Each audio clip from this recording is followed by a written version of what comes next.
Welcome to the Huberman Lab podcast, where we discuss science and science-based tools for everyday life. I'm Andrew Huberman, and I'm a professor of neurobiology and ophthalmology at Stanford School of Medicine. My guest today is Alan Aragon. Alan Aragon is one of the most influential and respected figures in the fields of fitness and nutrition. The reason for that is because of his strict reliance on evidence-based information and because he's co-authored some of the most highly cited and respected studies and reviews on nutrition and fitness. His expertise covers nutrition and training for women and for men, and for anyone who's seeking better health, fat loss, muscle and strength gain, or all of the above. And in today's episode, we cover all of that and much more. Alan clarifies the myths and the facts around things like seed oils, whether or not it's better to do your workouts fasted for sake of fat burning, low calorie and artificial sweeteners, sugar, alcohol, collagen, and more. Alan also explains how to determine your actual protein needs.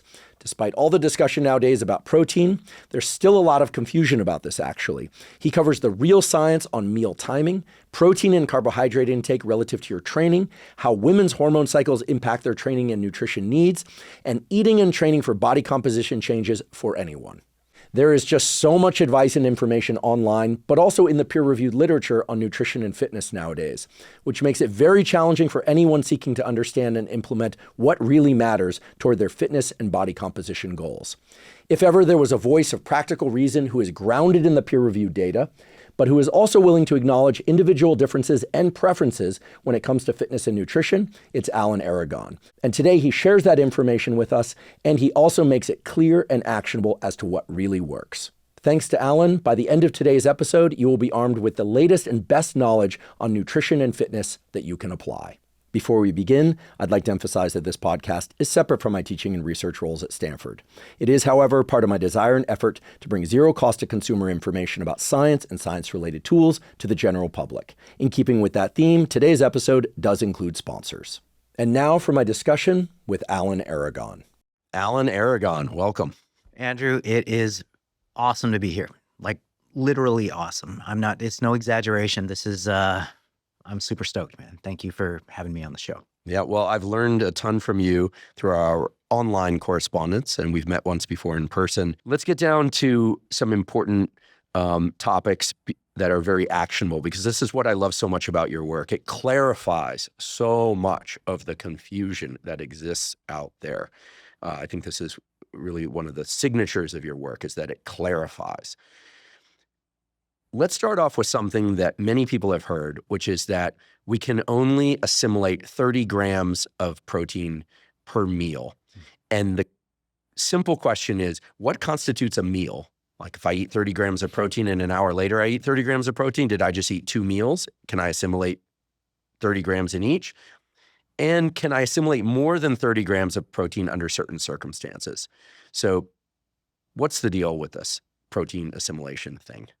Okay, well, you elucidated one of the issues right in the question. It's like, are we talking about isolated, quickly digesting protein, or are we talking about a slower digesting protein, or are we talking about any one of those within the context of a mixed macronutrient meal with carbohydrate, fat, and fiber? All of those conditions alter the behavior of what happens physiologically.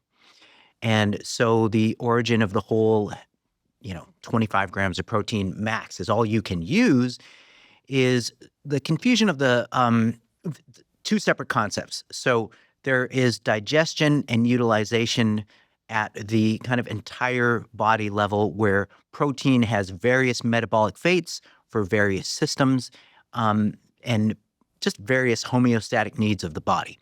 And then there is the specific phenomenon of the muscle anabolic response, or muscle protein synthesis.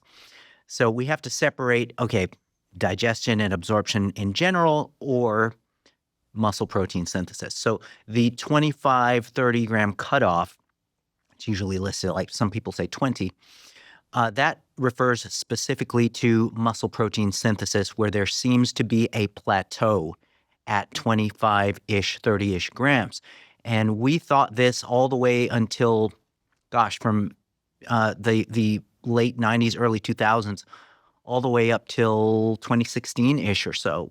2016, when McNaughton and colleagues compared 20 grams of protein versus 40 grams of protein, but instead of doing what previous researchers did with the training bouts being very low volume, like 8 to 12 sets, a couple different leg exercises, leg extensions, leg presses, 8 to 12 sets total, and then you assess the muscle protein synthetic response to the protein dose. What McNaughton and colleagues did, they hit the subjects with a 24-ish set regimen, full body. So it was a little bit more ecologically valid in the sense that they tried to mirror what goes on in the real world with training regimens with people who are trying to build muscle and really elicit this anabolic response. So when they ran this experiment and they compared 20 versus 40 grams of protein, the 40 grams of protein actually had a greater muscle protein synthesis response than the 20 grams. And it took us all the way to 2016 to figure that out.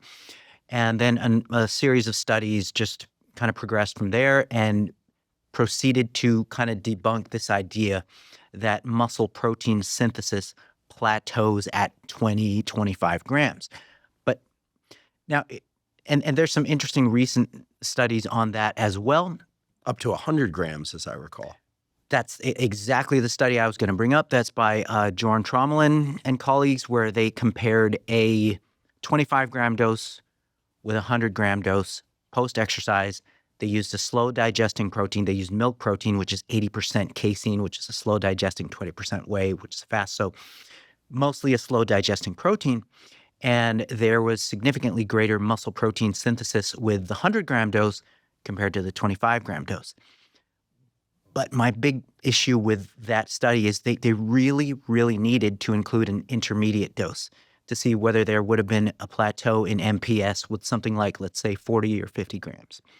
And that's because there's a lot of other research seeing that plateau somewhere between 30 and 50 grams. So I wish Jorn et al. Included an intermediate dose with that. Maybe a future study. Let me just pause you for a second, ask a couple questions. Sure. If you can give an across-the-board recommendation of how much protein people should consume post-resistance training, let's just leave cardiovascular training separately for the moment. Post-resistance training, what would that number be? Would it be 20, 30, 50, or 100? Should it scale with body weight?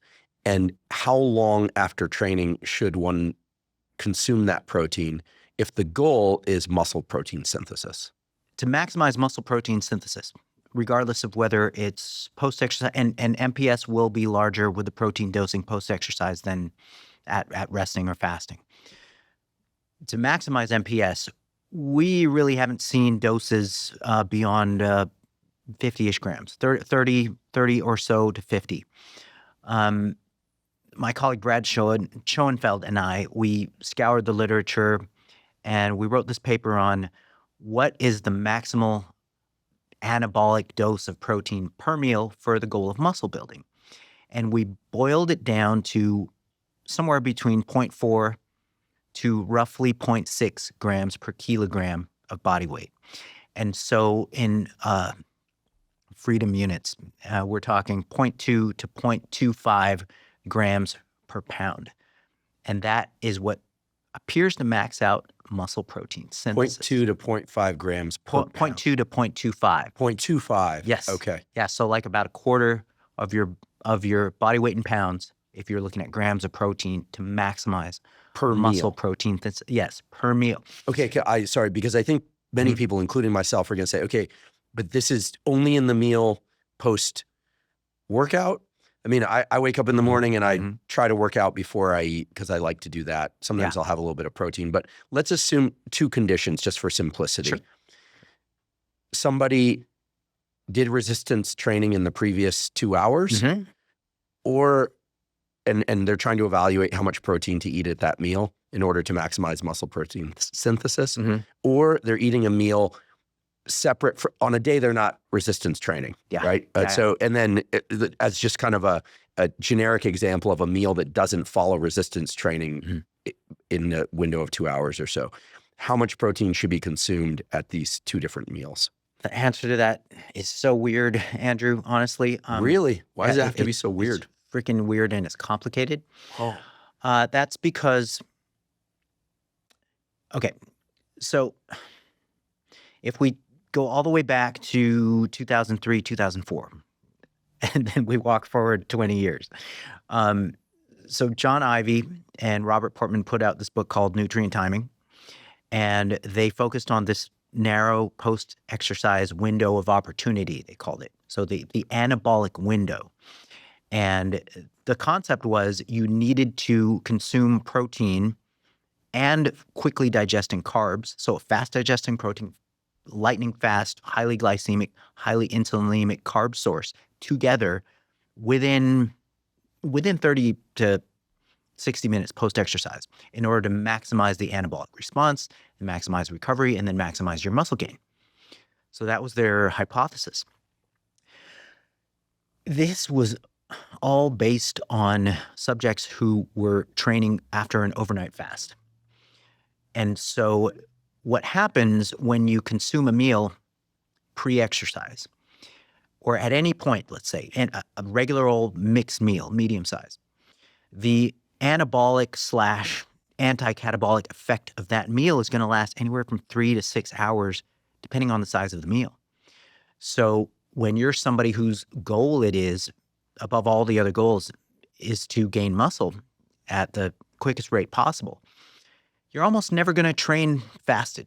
You're going to have a pre-exercise meal at some point, at least a couple hours pre-exercise. And so when you're training, you actually still have these substrates in circulation through the exercise bout. And oftentimes, like if somebody has a meal like an hour pre-exercise, they're still absorbing that pre-exercise meal post-exercise. So we looked at this whole post-exercise period as something that just doesn't necessarily have any external validity. It doesn't have relevance to real-world training conditions where people are not training fasted.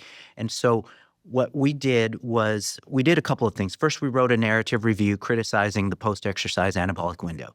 And this was in 2013.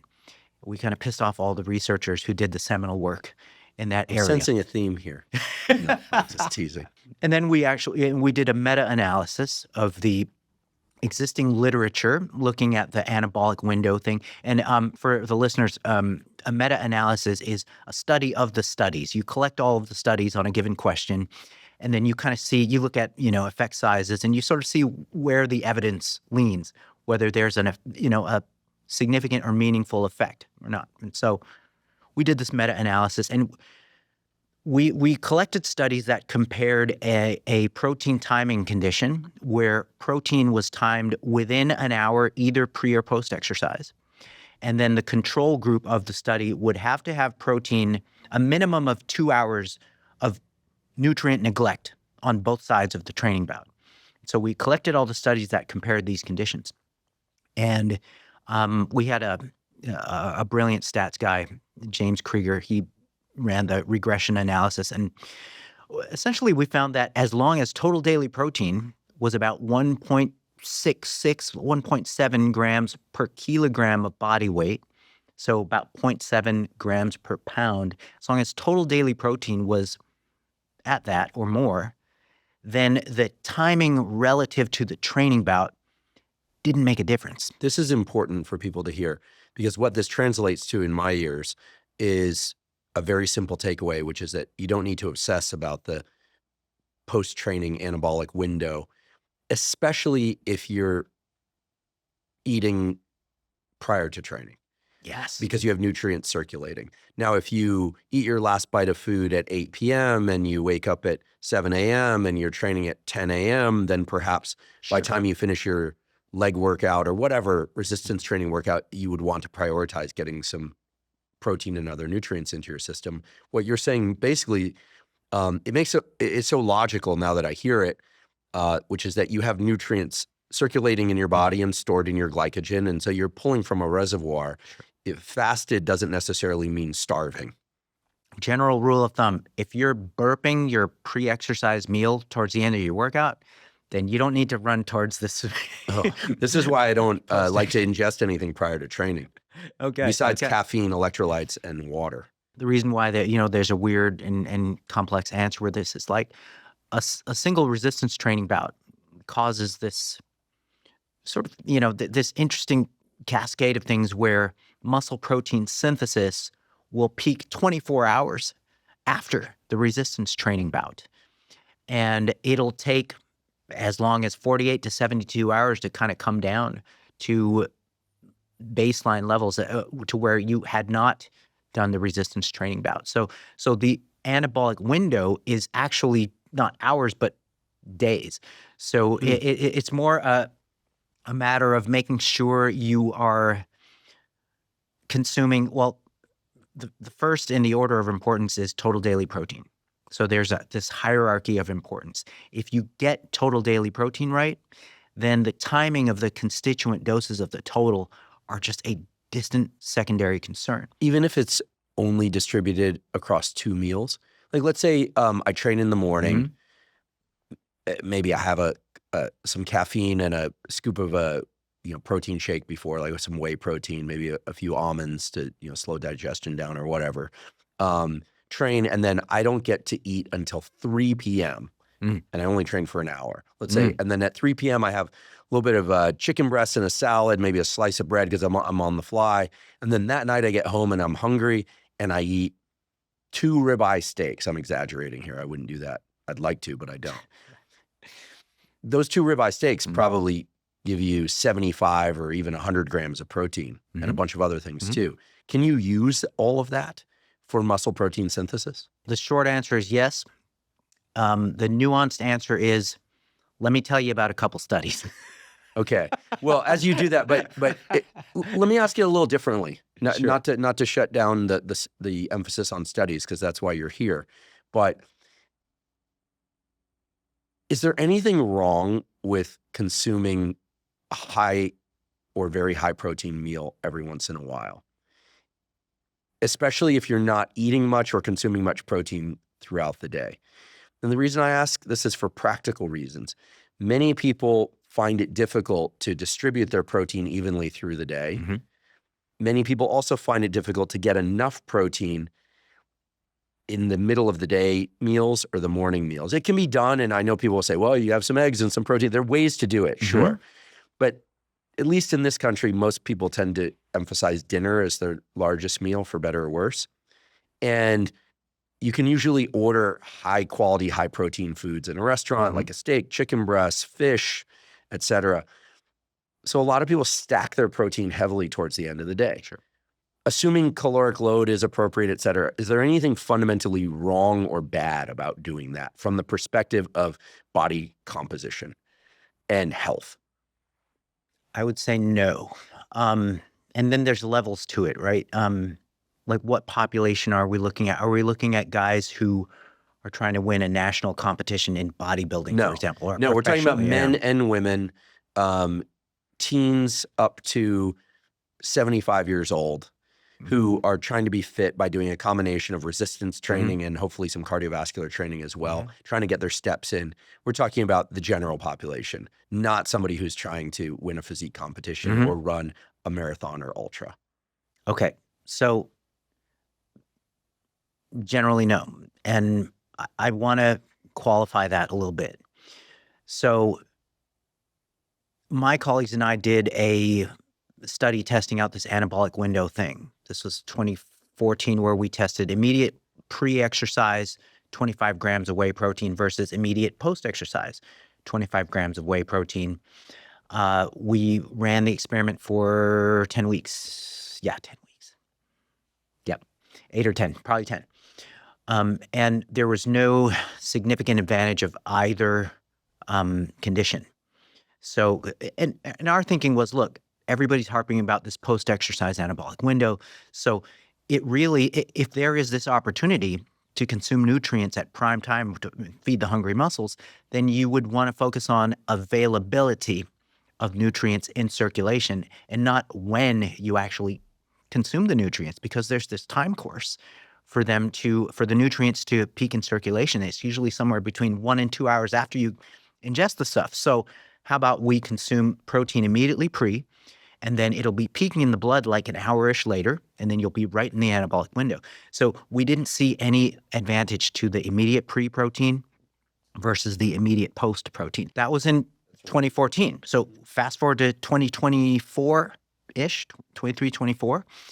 One of my colleagues, Yasin Locke, he took our pre-post model, and he kind of like, he ran his own randomized controlled trial version of it, but he wanted to kind of exploit the possibility of further protein neglect on both sides of the training bout. So he compared an immediate pre and post, 25 grams of protein, sandwiching the resistance training bout with a group that neglected all nutrients for 3 hours on both sides of the resistance training bout.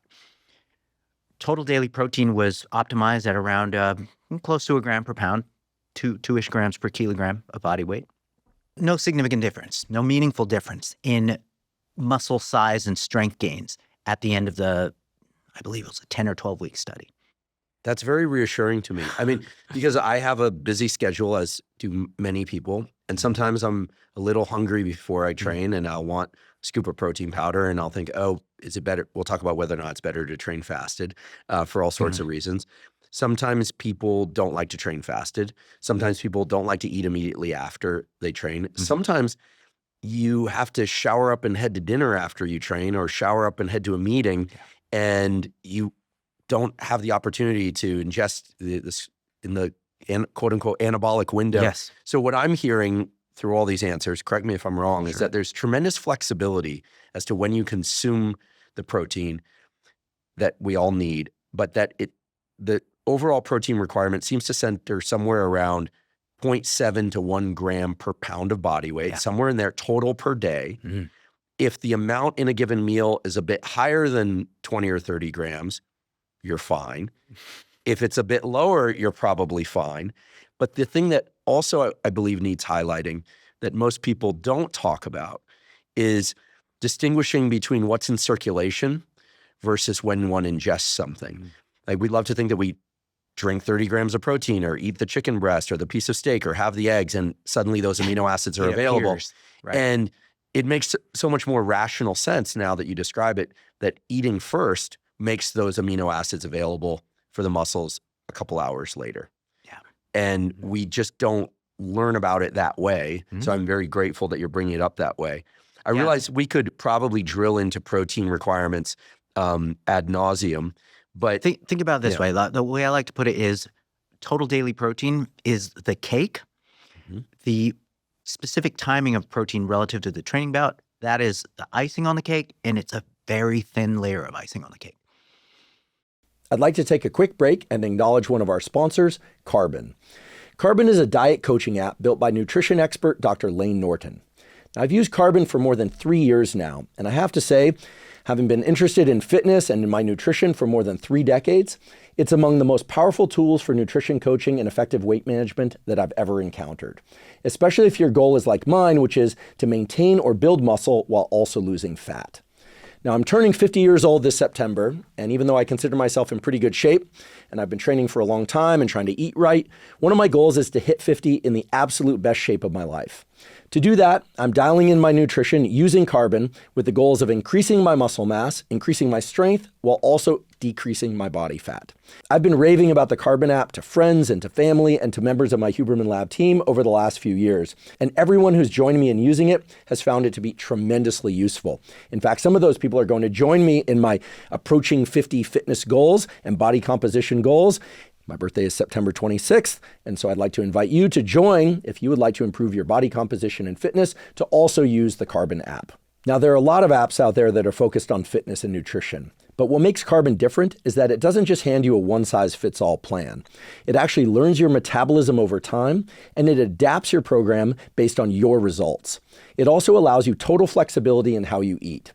If you're plant-based or you're keto, high carb, low carb, anything in between, or even if you switch back and forth between different diets, Carbon works around your preferences. The other thing I love about Carbon is that it easily adapts to whether you're the type of person who likes to put in the specific brand and the exact number of ounces or grams of food that you ate, or if you tend to be a little bit looser about that, like you ate half a handful of almonds or something like that, it can learn and adapt to that and still give you accurate recommendations. So if you're looking to take a smarter, more personalized approach to your nutrition, I can't recommend the Carbon app enough. To try Carbon, you can go to joincarbon.com/Huberman. While Carbon does not typically offer trials or promotions, they've agreed to give a free 7-day trial to all Huberman podcast listeners. Again, that's joincarbon.com/Huberman to get a 7-day free trial. Today's episode is also brought to us by Wealthfront. I've been using Wealthfront for my savings and my investing for nearly a decade, and I absolutely love it. At the start of every year, I set new goals, and one of my goals for 2025 is to focus on saving money. Since I have Wealthfront, I'll keep that savings in my Wealthfront cash account, where I'm able to earn 4% annual percentage yield on my deposits, and you can as well. With Wealthfront, you can earn 4% APY on your cash from partner banks until you're ready to either spend that money or invest it. With Wealthfront, you also get free instant withdrawals to eligible accounts every day, even on weekends and holidays. The 4% APY is not a promotional rate, and there's no limit to what you can deposit and earn. And you can even get protection for up to $8 million through FDIC insurance provided through Wealthfront's partner banks. Wealthfront gives you free instant withdrawals where it takes just minutes to transfer your money to eligible external accounts. It also takes just minutes to transfer your cash from the cash account to any of Wealthfront's automated investment accounts when you're ready to invest. There are already 1 million people using Wealthfront to save more, earn more, and build long-term wealth. Earn 4% APY on your cash today. If you'd like to try Wealthfront, go to wealthfront.com/Huberman to receive a free $50 bonus with a $500 deposit into your first cash account. That's wealthfront.com/Huberman to get started now. This has been a paid testimonial of Wealthfront. Wealthfront brokerage isn't a bank. The APY is subject to change. For more information, see the episode description. Let's talk about fasted training. Okay.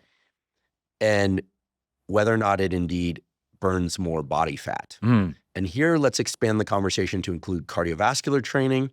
And of course, that's a vast space. Could be long, slow distance, could be high intensity interval training, anything that gets your heart rate elevated deliberately for 12 minutes or more is kind of how I put it.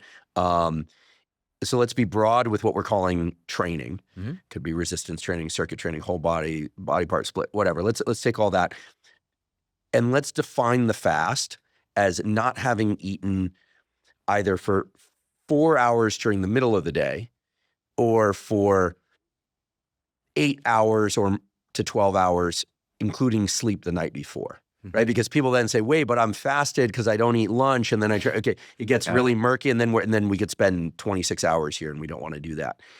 So assuming that one trains fasted, does one burn more stored body fat in particular, or just more dietary fat if there's dietary fat circulating and available? Let's just say lipids.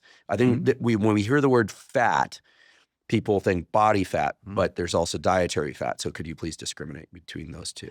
Yeah. Okay. So picture this. Picture two people eating the exact same amount of, exact same diet, identical diet. By the end of the day, same macronutrition, same food selection, everything is identical. One person or one of the groups, let's say we're running a study, okay? One of the groups trains in a genuinely post-absorptive fasted state, 8 to 10 hours-ish, eating nothing. They will burn more fat during the training bout. Body fat? Yes. They will burn more body fat. They will burn more intramuscular fat. Their net fat oxidation will be higher than the group that has a breakfast. And the group that has the breakfast will essentially be, burning their breakfast during the training. So yes, during the training, there is greater fat burning in the fasted group. But once again, we're looking at two groups who are consuming the exact same diet. So the group who consumed their breakfast is going to consume less stuff, less food, one less meal in the later part of the day. So their fat oxidation is going to be higher in the later part of the day. And so it all comes out even by the end of the day. So that is the kind of the big issue and the big principle with fasted training having, yes, it does burn more fat during training, but you're looking at a snapshot of time within the course of the day. You're not looking at the course of the day. But you know what? This was a huge idea that persisted throughout the late 80s and early 90s, even into the 2000s when Bill Phillips came out with Body for Life and stuff. He was big on the fasted cardio and stuff.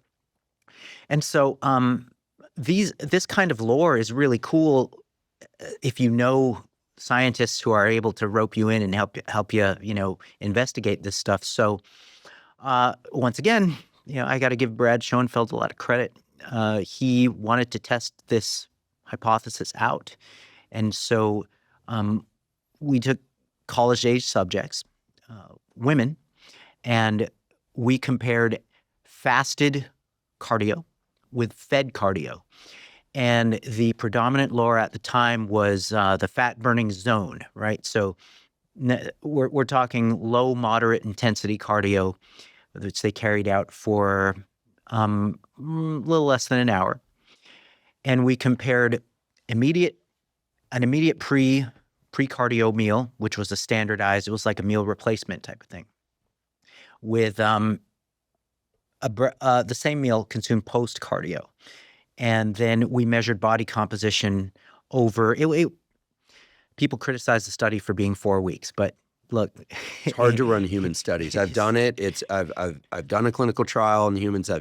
It's very hard to run long-term studies, especially in humans, especially when it involves nutrition and training. Yes. It's brutal. So hat tip to you for tackling it at all. You're not going to catch any heat from me on the 4 weeks thing. But I appreciate that you mentioned the duration of the study because in thoroughness, which you're characterized for, in thoroughness, people should know it. Yep. Yeah. Okay. Yep. So this is one of the only existing studies that looked at this question and controlled, hypocaloric conditions. I actually put together all the studies by hand for each of the subjects, kind of customizing it to their needs and making sure things were hypocaloric, making sure protein was optimized. Interestingly, there was no resistance training involved with this study. They were just doing their cardio. All subjects in both groups maintained their lean body mass, but both groups lost a significant amount of body fat. No difference in body fat reduction between groups by the end of the study, whether they did their cardio fed or whether they did it fasted. And that's because we equated the total nutrition between the groups. And you said, again, the subjects were college-age women. College-age women, yes. And what was the cardio? What was the workout? And the reason I'm asking is that it's impressive that they all lost body fat as long as they ate the appropriate amount of calories, didn't matter when they distributed those calories relative to the exercise, and they maintained lean body mass. And if they weren't doing resistance training, I'm impressed that the cardiovascular training was sufficient to allow them to maintain lean body mass. So what was the cardiovascular workout? It was low, moderate intensity, what might be called zone 2 type of cardio, where you can still hold a conversation, but it's not necessarily a waltz. And so the whole idea was to be in the fat burning zone. We wanted to exploit the whole fat burning zone concept to keep the intensity low, moderate, so we can give the fasted cardio condition a chance to show whatever magic it might have. And so we didn't see that magic by the end of the trial. But here's the practical takeaway from that is, number one, we didn't see a bunch of lean mass loss in the fasted cardio group because there's this lore saying that, hey, you better not train fasted, no matter what. You better not do cardio fasted because you're going to lose muscle. Well, they didn't lose any lean body mass. And when you form practical takeaways from the findings, we can say that if you prefer to train fasted and you just feel better doing your cardio in a fasted state, great, do it fasted. If you can't stand doing fasted cardio and you'd rather have a breakfast beforehand, then go ahead and do that. just know that that's not going to necessarily hinder your fat loss efforts as long as you're net hypocaloric by the end of the day or the end of the week. And I mean, those recommendations can change with the type of cardio you do, especially higher intensity stuff, or certainly competitive types of sports that involve, endurance performance elements and stuff. But that's the takeaway from our study, that fasted versus fed cardio doesn't matter. Do it based on personal preference. I love it. After so many years of trends coming through, train fasted, don't train fasted, it seems like, as with protein, what I'm learning from you is that there's a lot more flexibility in time than we might have once thought, but that the absolute calories, of course, matter. Prioritizing protein matters. And and that you still have to train. You got to do something. And can I add this, because I know you'll appreciate this? I'm not going to cherry pick our study and say that this is the end all result that is gospel. So there's actually a later meta-analysis a few years later by, I think it's Hagstrom and Hackett, who looked at fasted versus fed training, and they overall found no significant differences or significant advantages in terms of body comp improvement, fat loss in the fasted versus the fed conditions, as long as total nutrition is equated between the groups. Love it. This is music to my ears, and I'm sure it's going to be music to everybody's ears, because it just says there's flexibility, there's flexibility, there's flexibility, and life is complicated, so more flexibility is good. Though, too, for if you're looking for magic, if you're looking for that special little thing you can do that. Well, maybe the magic is in the training consistently, the nutrition, including protein, and the knowledge that there's flexibility. I have this saying in my mind lately that the things that make 90% of the difference, so like sleep, exercise, nutrition, light, stress management, relationships, et cetera, in our health, are the things we have to do 90% of the days of our lives. And that's why there can continue to be so much discussion around them. This is why it isn't just like, here are the basics, okay, you're done. It's because the things that we have to do every day, we often have to be reminded to do every day. But along those lines, why is it, in your opinion, that protein is so critical, that that protein be treated as like the cornerstone of good nutrition, especially if one is attempting to consume calories to maintain or perhaps even lose a little bit of body fat, maybe simultaneously maintaining or gaining muscle? But let's set aside muscle gain for the moment. Let's just say like maintain muscle. But many people want to lose a few percentages of body fat. Why is it that protein is so critical to that process? Why is it that indeed calories in versus calories out reigns true, law of thermodynamics, but that protein is so crucial? It's mainly just a couple of things to keep in mind, and potentially a third little thing. So the big thing about protein and body comp is, number one, protein directly supports lean body mass. It directly supports all the lean tissues in the body, skeletal muscle especially. And skeletal muscle is basically our metabolic engine that we can control. It manages our body's fuel use, and so it's super critical to support skeletal muscle. Protein does that directly.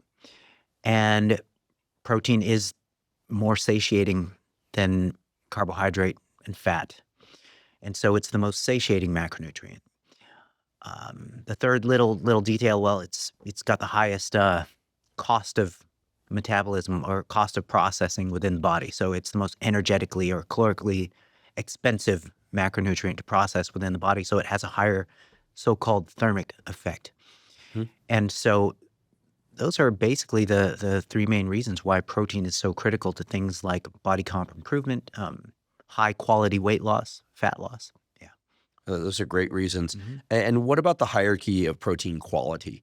I think of protein quality in terms of quality of protein, meaning the type and ratios of amino acids, the availability of those amino acids relative to the amount of calories one has to ingest to get them. Because frankly, I've grown tired and slightly irritated at these plant-based foods have a ton of quality protein in them. And I go, really? you have to consume 2,000 calories of that plant or grain in order to get the equivalent amino acid profile from, a 4-ounce piece of steak, for instance. And this is not an argument that animal proteins are better ethically. I'm just saying at a quality as a function of calories ingested, I feel like animal proteins are superior. But tell me what the data say. Sure.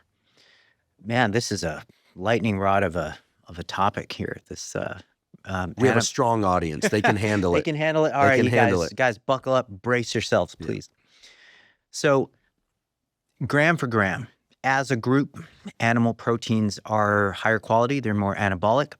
They have a higher proportion of essential amino acids. They have a higher amount and proportion of the most anabolic driving amino acids, the branched chain amino acids, leucine specifically.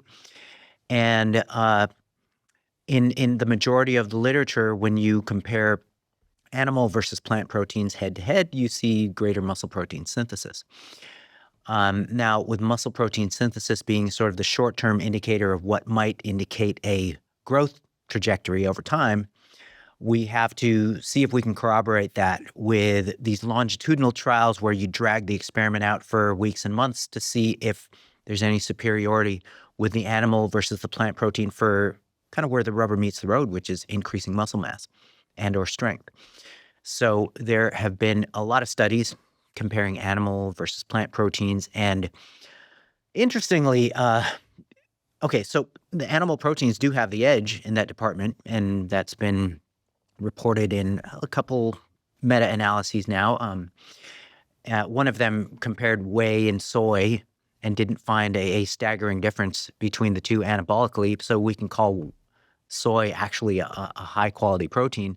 But when you look at the individual studies, whey still has an edge in terms of, because meta-analyses just like take the data and cram it all together into a single conclusion. And so it's also important to look at the individual studies too. So here's where the story gets interesting.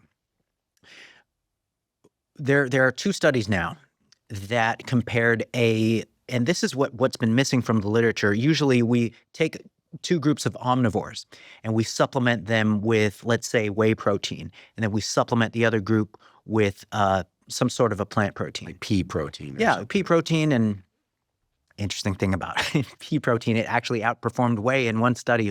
So in this 2015 study where pea protein supplementation outperformed whey for increasing muscle thickness. It was really sad. I was really sad to see that because I was weighing it up and I was like, oh God, yeah. No, what are we doing here? It is.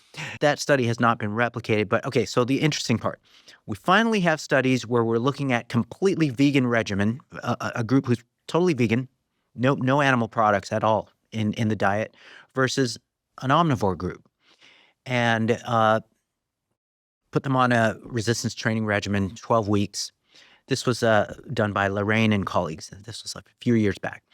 And so they optimized protein, or at least made it at the bottom of optimal, at 1.6 grams per kilogram of body weight per day in both groups.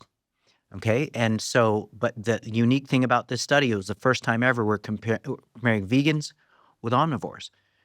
So there were no significant differences between groups in muscle size and strength gains by the end of 12 weeks where they were put on a progressive resistance training program. It was isocaloric. So both isocaloric. Groups, meaning, for those that don't know what that means, is total number of calories ingested per day, same in the vegan versus omnivore group. Yes, that's right. Isocaloric, isomacronutritional, isoproteic, everything is equated between the groups macronutrition-wise.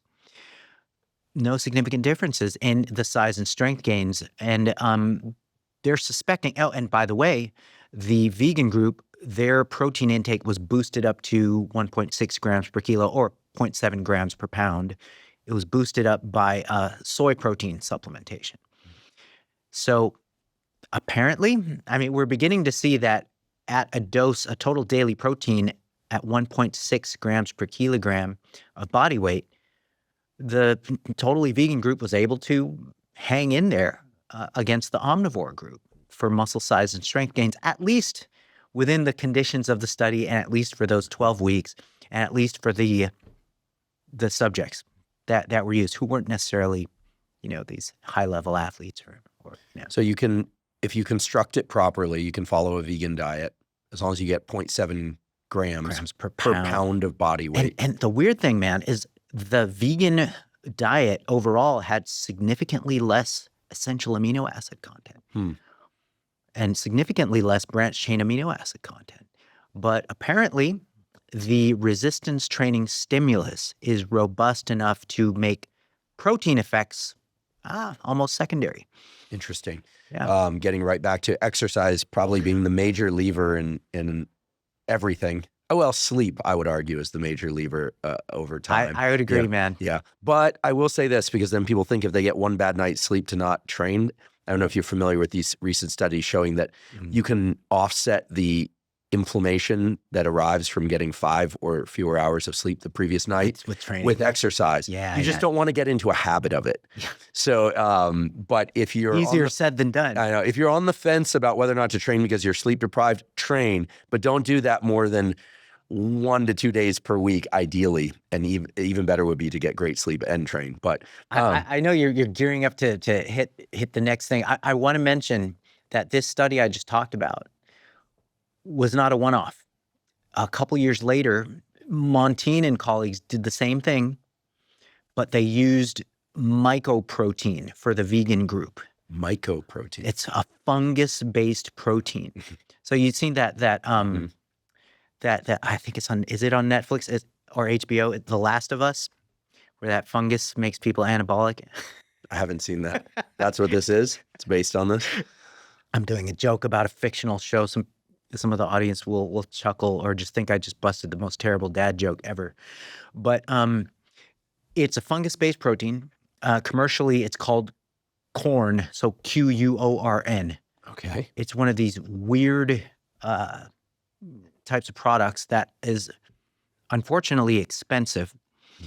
And so the plant-based or the animal-free group, their protein intake was boosted with this mycoprotein. And then they were compared against omnivores with mixed protein sources. And by the end of the study, I believe it was a 12-week study, no significant differences in increases in muscle size and strength. And they, progressive resistance training regimen, once again, not necessarily highly trained people, but we basically saw the same thing. As long as total daily protein is where it needs to be, then apparently the animal-free group can hang with the omnivores, at least for the conditions of that study. So I always look at these things skeptically, but the mycoprotein also outperformed milk protein for muscle protein synthesis in this acute study that preceded this longitudinal study. And so there's some weird stuff that we can look at aside from animal protein that could be just as anabolic. So yeah, that's the story with animal versus plant and or fungus-based protein. And so yeah, I just had to throw in the Montine. That's very interesting. Yeah. I think when people hear soy, there's been this, kind of assault on soy for years. And I've avoided it, not for any specific reason, but because I prefer other sources of calories. I like meat and berries and eggs and this kind of thing. But it's interesting that some of these engineered proteins and soy protein and pea protein, when you really put them to the test under the right conditions, they seem to, gram for gram, they seem to perform just as well as the animal proteins. You did mention, however, that satiation, satiety rather, is a key factor. So I'd be curious in this study, I don't know if they measured this, whether the people in the vegan group felt that they were happy with what they were eating as compared to the animal protein group. At the end of the day, are they still craving more food? Do they feel like they desperately want a ribeye steak? In order to follow a fairly strict diet of any kind, but in particular plant-based, one has to have a good reason. Sure. I think that otherwise you just kind of fall into the availability issue. It's a lot easier to eat an omnivore diet. Yeah. That wasn't measured in either of the studies. And I always look at these things skeptically when you used essentially untrained subjects, because untrained subjects are always going to kind of incur this newbie gains effect for the training regimen, where the gains that you get from the resistance training alone are going to just mask any potential advantage of either protein type. And so, people Stu Phillips will argue with me on that all day long. We did a 2-day long Twitter argument about that. You spend 2 days on an argument on X? Like, Stu is a freaking legend, man. He is a legend in the protein research area, but he will argue with 2 to 3 days on Twitter. And so, we always end up at the same spot where, look, we need more research to see whether, and this wasn't about vegan versus animal proteins, plant versus animal. This was about just total daily protein intake, period. We just need more research on highly resistance trained subjects to see whether, in fact, a completely plant-based protein regimen that's optimized calorically and total daily protein amount-wise can really run with the animal-based stuff, like the high-quality animal-based proteins. And so it almost depends on where you want to place your bets and where you want to take your risks. So if gold is on the line, if first place at a professional or national level is on the line, I don't know if I would. But everybody's ideology is what it is, and some people are just kind of governed by what they want to stick to. So it really depends on the population and what the goal is. I'd like to take a quick break and acknowledge our sponsor, AG1. AG1 is a vitamin mineral probiotic drink that also includes prebiotics and adaptogens. As somebody who's been involved in research science for almost 3 decades and in health and fitness for equally as long, I'm constantly looking for the best tools to improve my mental health, physical health, and performance. I discovered AG1 back in 2012, long before I ever had a podcast, and I've been taking it every day since. I find it improves all aspects of my health, my energy, my focus, and I simply feel much better when I take it. AG1 uses the highest quality ingredients in the right combinations, and they're constantly improving their formulas without increasing the cost. In fact, AG1 just launched their latest formula upgrade. This next-gen formula is based on exciting new research on the effects of probiotics on the gut microbiome, and it now includes several clinically studied probiotic strains shown to support both digestive health and immune system health, as well as to improve bowel regularity and to reduce bloating. Whenever I'm asked if I could take just one supplement, what that supplement would be, I always say AG1. If you'd like to try AG1, you can go to drinkag1.com/Huberman. For a limited time, AG1 is giving away a free 1-month supply of omega-3 fish oil along with a bottle of vitamin D3 plus K2.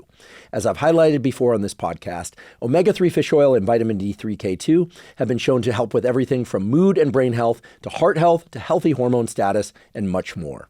Again, that's drinkag1.com/Huberman to get a free 1-month supply of omega-3 fish oil plus a bottle of vitamin D3 plus K2 with your subscription.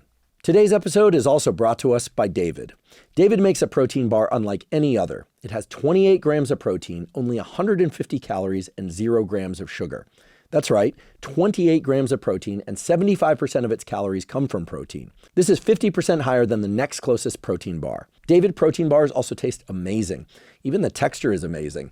My favorite bar is the chocolate chip cookie dough, but then again, I also like the new chocolate peanut butter flavor and the chocolate brownie flavored. Basically, I like all the flavors a lot. They're all incredibly delicious. In fact, the toughest challenge is knowing which ones to eat on which days and how many times per day.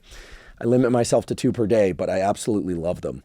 With David, I'm able to get 28 grams of protein in the calories of a snack, which makes it easy to hit my protein goals of 1 gram of protein per pound of body weight per day, and it allows me to do so without ingesting too many calories. I'll eat a David protein bar most afternoons as a snack, and I always keep one with me when I'm out of the house or traveling. They're incredibly delicious, and given that they have 28 grams of protein, they're really satisfying for having just 150 calories. If you'd like to try David, you can go to davidprotein.com/Huberman. Again, that's davidprotein.com/Huberman. I'd like to talk a little bit about body recomposition. Simple question to start off. Is it possible to quote unquote, gain muscle while at the same time losing fat? Yes. Great. That will be reassuring to people. Yes. Does it require a caloric deficit? This is the weird part. No. And just super interesting, man. My friend and colleague, Chris Barakat, he collected all the studies that witnessed this recomposition phenomenon with a recomposition, we call it recomp. It's simultaneous gain in lean mass and loss in fat mass. So he collected all the studies. He collected 10 studies, and this review was put out 5 years ago. So you can imagine there's probably a few more studies that have shown recomp now. So we can say at least a dozen studies have shown this phenomenon, which we didn't necessarily think was possible like 10 years ago. We thought, okay, you need a caloric surplus to gain muscle, and you need a caloric deficit to lose fat. But what happened in these studies is the recomposition phenomenon is, I think 7 out of the 10 studies was a lean mass gain dominant recomposition. So in other words, more lean mass was gained than fat was lost. So there were net gains in body mass by the end of these trials, which would at least very strongly imply that fat was lost in a caloric surplus. If you were going to suggest to somebody the best way to approach this, let's say somebody, loosely speaking, this is not a competitive athlete. This could be man or woman, assuming that the same advice would pertain to both, is willing to do resistance training 3 to 4 times per week. Let's say 3 times per week. Do some cardio 3 times per week for about an hour each session for those. And they are willing to eat maintenance calories or slightly over, and their goal is to gain some muscle and lose some fat. Where would you set the calories relative to their needs? Would it be an extra 200 to 500 calories? I realize that's hard to say because we should talk in percentages, but let's just keep it broad for sake of a broad audience. How much more than maintenance should somebody ingest? And let's assume that when they go in the gym, they know what they're doing. They warm up for 5-10 minutes and then they train hard. They take the sets close to failure. They're doing 3 to 6 sets per body part. They're training with meaningful effort. And when they do their cardio, they're somewhere between zone 2 and maybe they throw in a max heart rate workout once a week. They do some sprints in the middle of their zone 2 and go back to this. I think is pretty typical of what a lot of people are willing to do or currently doing. I would say sort of the simple and direct answer is to try to keep the caloric surplus pretty judicious. So 10%-ish above maintenance conditions, which could be for somewhere between 200, possibly 300 calories above what you see as maintenance. And the common thread amongst these recomposition studies was that protein was very high.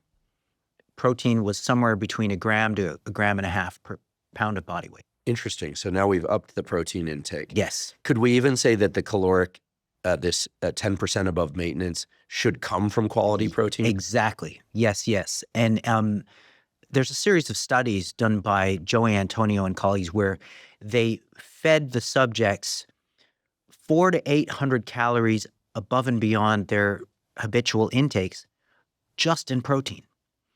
And either recomposition happened or no significant change in body composition happened. Were they training? They were training. They were resistance training. And so what protein apparently does when you consume very high amounts of it, up to 1 gram, 1.5 grams per pound of body weight, is it just sort of spontaneously does some magical things. It'll drive down your intake of the other macros. It will potentially increase your exercise energy expenditure and or your non-exercise energy expenditure. It will do odd things. Like I talked to Joey Antonio when he got some feedback from the subjects on his very high protein study where he subjected them to 2 grams per pound for an 8-week period. And he had subjects coming to him saying, hey, I'm like sweating while I'm sleeping.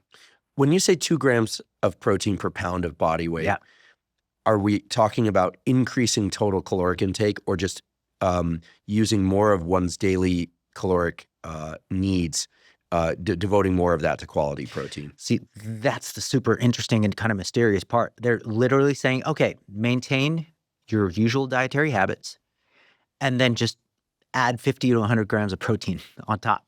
So you're eating an extra chicken breast and a couple scoops of whey protein, or maybe some eggs as well. And so you're just adding more quality protein. Adding more on quality top protein. of what you're already eating. On top and we of what already you're learned that eating. we can distribute that pretty much wherever we want. Just do what's most comfortable for you relative to your training and other needs. Yeah. And you're saying then, but they're sweating in their sleep. They're sweating in their sleep. Extra The thermic 80 to effect. 100 grams of protein, just add it. And it's a free living study. So we're not surveilling people in a metabolic ward. So the increase in protein could have translated to greater energy expenditure through a number of pathways, non-exercise pathways or exercise pathways. It could have put more power to the ground during their training. There could have been some, just sort of some magic thermic stuff going on. Who knows? But and also we can't discount the fact that, look, when you're telling people to add, let's say 80 or 100 grams of protein to their habitual intake, the weird thing about subjects self-reporting is they tend to over-report the healthy stuff that you assign them and under-report the unhealthy stuff. The good pupil phenomenon. Yeah, exactly. And so there could be some misreporting going on there. But over a series of like 5-ish studies now, just stack the protein on top. Nobody gains fat, and some people lose fat. Awesome. It is pretty freaking awesome. Now, here's the thing that needs to be said. Okay, so there was a metabolic ward study done in 2013-ish by Bray and colleagues where they subjected the participants to escalating amounts of protein. And it was a protein overfeeding study. There were 3 levels of protein intakes. There was 5% protein diet, a 15% protein diet, and a 30-ish% protein diet. The total calories escalated too. There was no exercise involved with this metabolic ward study, and the subjects gained both lean mass and fat mass with the escalating protein amounts. So there's different stuff going on. When you lock people up in a metabolic ward and they can't train, and then you're escalating their protein intakes and calories, they will gain fat and lean mass. But in free living conditions with resistance training, if you just over-protein the subjects, they actually have a tendency to lose fat. And it's a really interesting phenomenon because it's been seen repeatedly. With men and women? With men and women, yes. The message I'm getting is if you're going to add calories, add quality protein. Yeah. Make sure your resistance training, here I'm building on the previous things we talked about, the distribution of the protein probably doesn't matter as much as just getting the total protein correct. Yep. And I find it very reassuring that I can train fasted or not fasted, mostly because very few of us have total control of our schedule. So sometimes we need to train first thing in the morning, and we got to catch a flight or head to work. And sometimes people only have time in the evening, this kind of thing. I want to make sure that we talk about some of the other macronutrients. Sure. Because carbohydrates do exist. We won't talk about fiber just now. I think, can we actually put fiber onto the shelf quickly by saying fiber's good, right? Yes. Okay, fiber's good. Get fiber. The short answer is it's good. Get fiber and get it through fruits and vegetables. And if you're not doing that, get it through some supplement, but ideally through fruits and vegetables, right? Fruits, vegetables, legumes, grains. Grains are a double-edged sword. Because they're high calorie. You got the refined grains, the flour foods, and then you have the whole grains. But even some of the whole grains, there's such thing as whole grain goldfish crackers. So, a bit of a treacherous little area there for people who are trying to economize on the junk and the calories that they consume. You can still have a whole grain diet that has just a bunch of crap. Right. So fruits, vegetables, get your fiber. Fiber's key. But when we talk about carbohydrates, let's divide them crudely into starchy carbohydrates. So stuff that basically will melt in your mouth. That's the way I think about it, right? A piece of cooked potato, a piece of cooked yam, if you put a piece of cooked pasta in your mouth long enough, or even uncooked pasta, it'll eventually dissolve. Or you just inhale it. Right. Or, well, don't do that. Or a piece of broccoli, which, most of it is not going to melt in your mouth. You'll be waiting several weeks for, Sure. it's because there's a lot of fiber there. So this is the crude way of distinguishing between fibers and non-fibers. So starchy and non-starchy carbohydrates. Mm-hmm. Starches, in some sense, are a great fuel. They put glycogen in our liver and muscles. They can fuel things like resistance training. They can help us think. All the ketogenic folks are like, I think best fasted, or I think best keto, but brain likes glucose. What is your take on carbohydrates with respect to maintaining or losing body fat? Meaning, do carbohydrates make it harder to do that if one is doing everything else equally? Meaning you're getting exercise, you're not exceeding your daily caloric intake. Are starches inherently bad? That's a great question. I defer to the evidence. You've got, and of course, evidence is its own thing. You've got research here, and then you have observations and anecdote here, right? Let's talk primarily about research. And I mean, anecdote is great, but it generally tends to circle around to what people find has worked best for them. And I'm happy to talk about that. I'm sure you're happy to talk about that. But I think what I like to emphasize on this podcast, and what you do so beautifully, is to talk about, like, what does the best possible set of controlled studies say when kind of lumped together, unless there's one study that kind of rises above the rest because it was done so well. I mean, I think it's so hard to do quality studies in humans, so we have to have that caveat.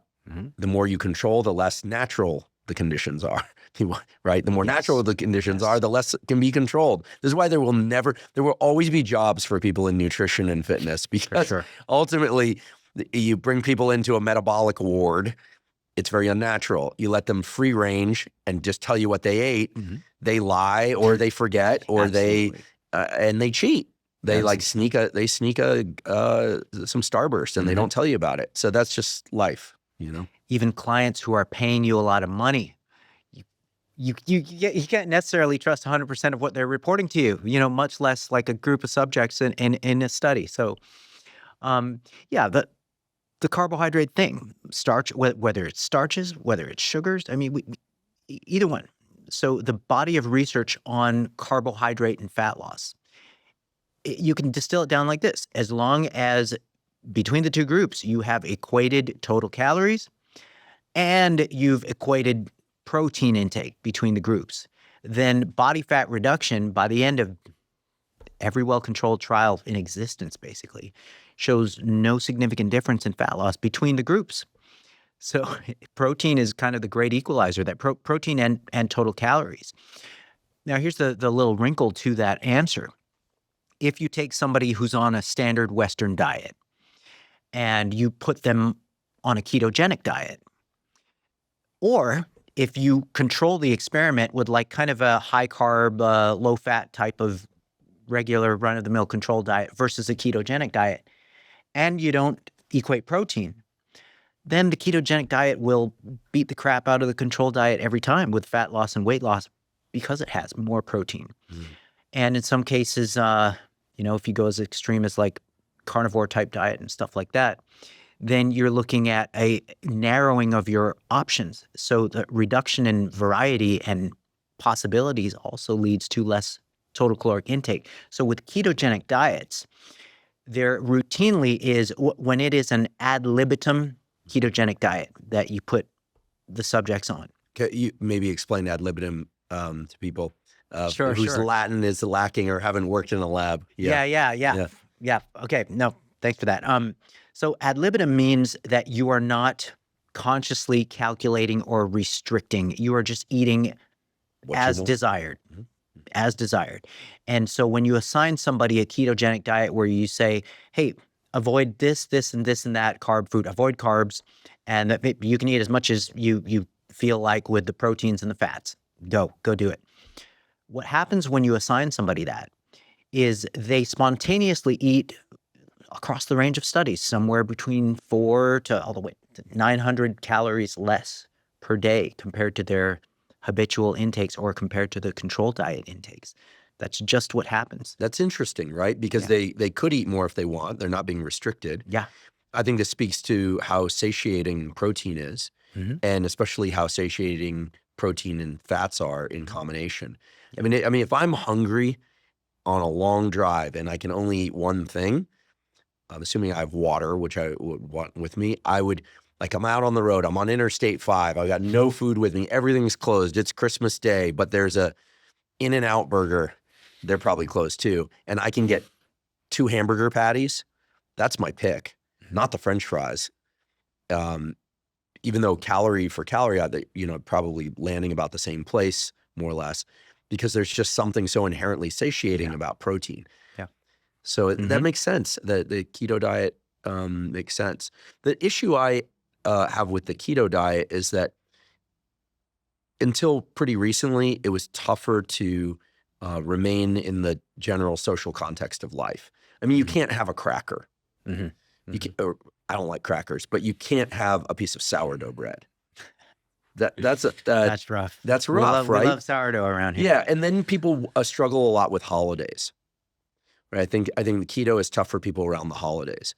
As long as we're in this category of discussion, what are your thoughts about inflammation? And here's why I ask, and I ask it this way, is I know many, many people who've struggled with their weight for a very long time. A lot of male friends, some female friends, who, when they adopt a diet of the following things: meat, fish, eggs, Parmesan cheese as the only category of dairy, so hard cheese, fruit and vegetables, olive oil, butter, coffee, tea, fine, but no sodas or anything except diet sodas. They lose significant amounts of body fat, probably some water too. So they're not eating any starches, no rice, no oatmeal, no bread, no pizza, nothing. But they have all managed, this is anecdote, but they've all managed to lose anywhere from 25 to 50 or even 60 pounds. They're exercising typically, sometimes just cardio. So significant amounts of body weight, and they keep it off. And a number of their health challenges seem to resolve themselves, perhaps secondarily to the weight loss. But I often wonder whether or not this quote unquote, what some people call a low inflammation diet, because there's so few processed and highly processed foods in this regimen, has additional benefits that start to synergize with the fat loss. And it's remarkable how much better they look, how much better they feel, and they can maintain that pretty well. Because you can say, I'll pass on the bread and the pie, but I'm going to have double serving of turkey and Brussels sprouts. And it's kind of remarkable what can be accomplished with what I just described. And yet I don't know a name for that diet. And it's not it's not what I follow. I eat starches. But what are your thoughts on inflammation and how certain macronutrient profiles perhaps are pro-inflammatory or anti-inflammatory, or something people rarely talk about, which is inflammatory neutral, kind of keep you in a neither high nor low inflammation state, but just kind of a normal fluctuations in inflammation? Long question, but I feel like it's one I've wanted to ask for a while, and you're the guy to ask. Okay, so I'm going to speculate a little bit. I think that any diet that facilitates substantial fat loss is going to lower the amount of inflammatory cytokines circulating and emanating from the adipose tissue. And so if you can get that body fat down, then you can get chronic low-grade inflammation down. If that body fat is reduced from everywhere, the subcutaneous space, especially the visceral space, then you're going to do a lot of good things for long-term health. The reason why the diet that you described is so effective at this is because it lacks hyper-palatability. And so the way that you create hyper-palatability is basically the tendency for a food to be very flavorful, very delicious, and very easy to passively overconsume. And so the formula for hyper-palatability is basically refined carbs, fat, mixed together, salt it, and or make it sweet. And there's your formula for food that is easily passively overconsumed. And the diet that you described doesn't have these ultra-processed, highly engineered fat, carb, refined carb and fat combo foods that we are just kind of driven to just inhale down.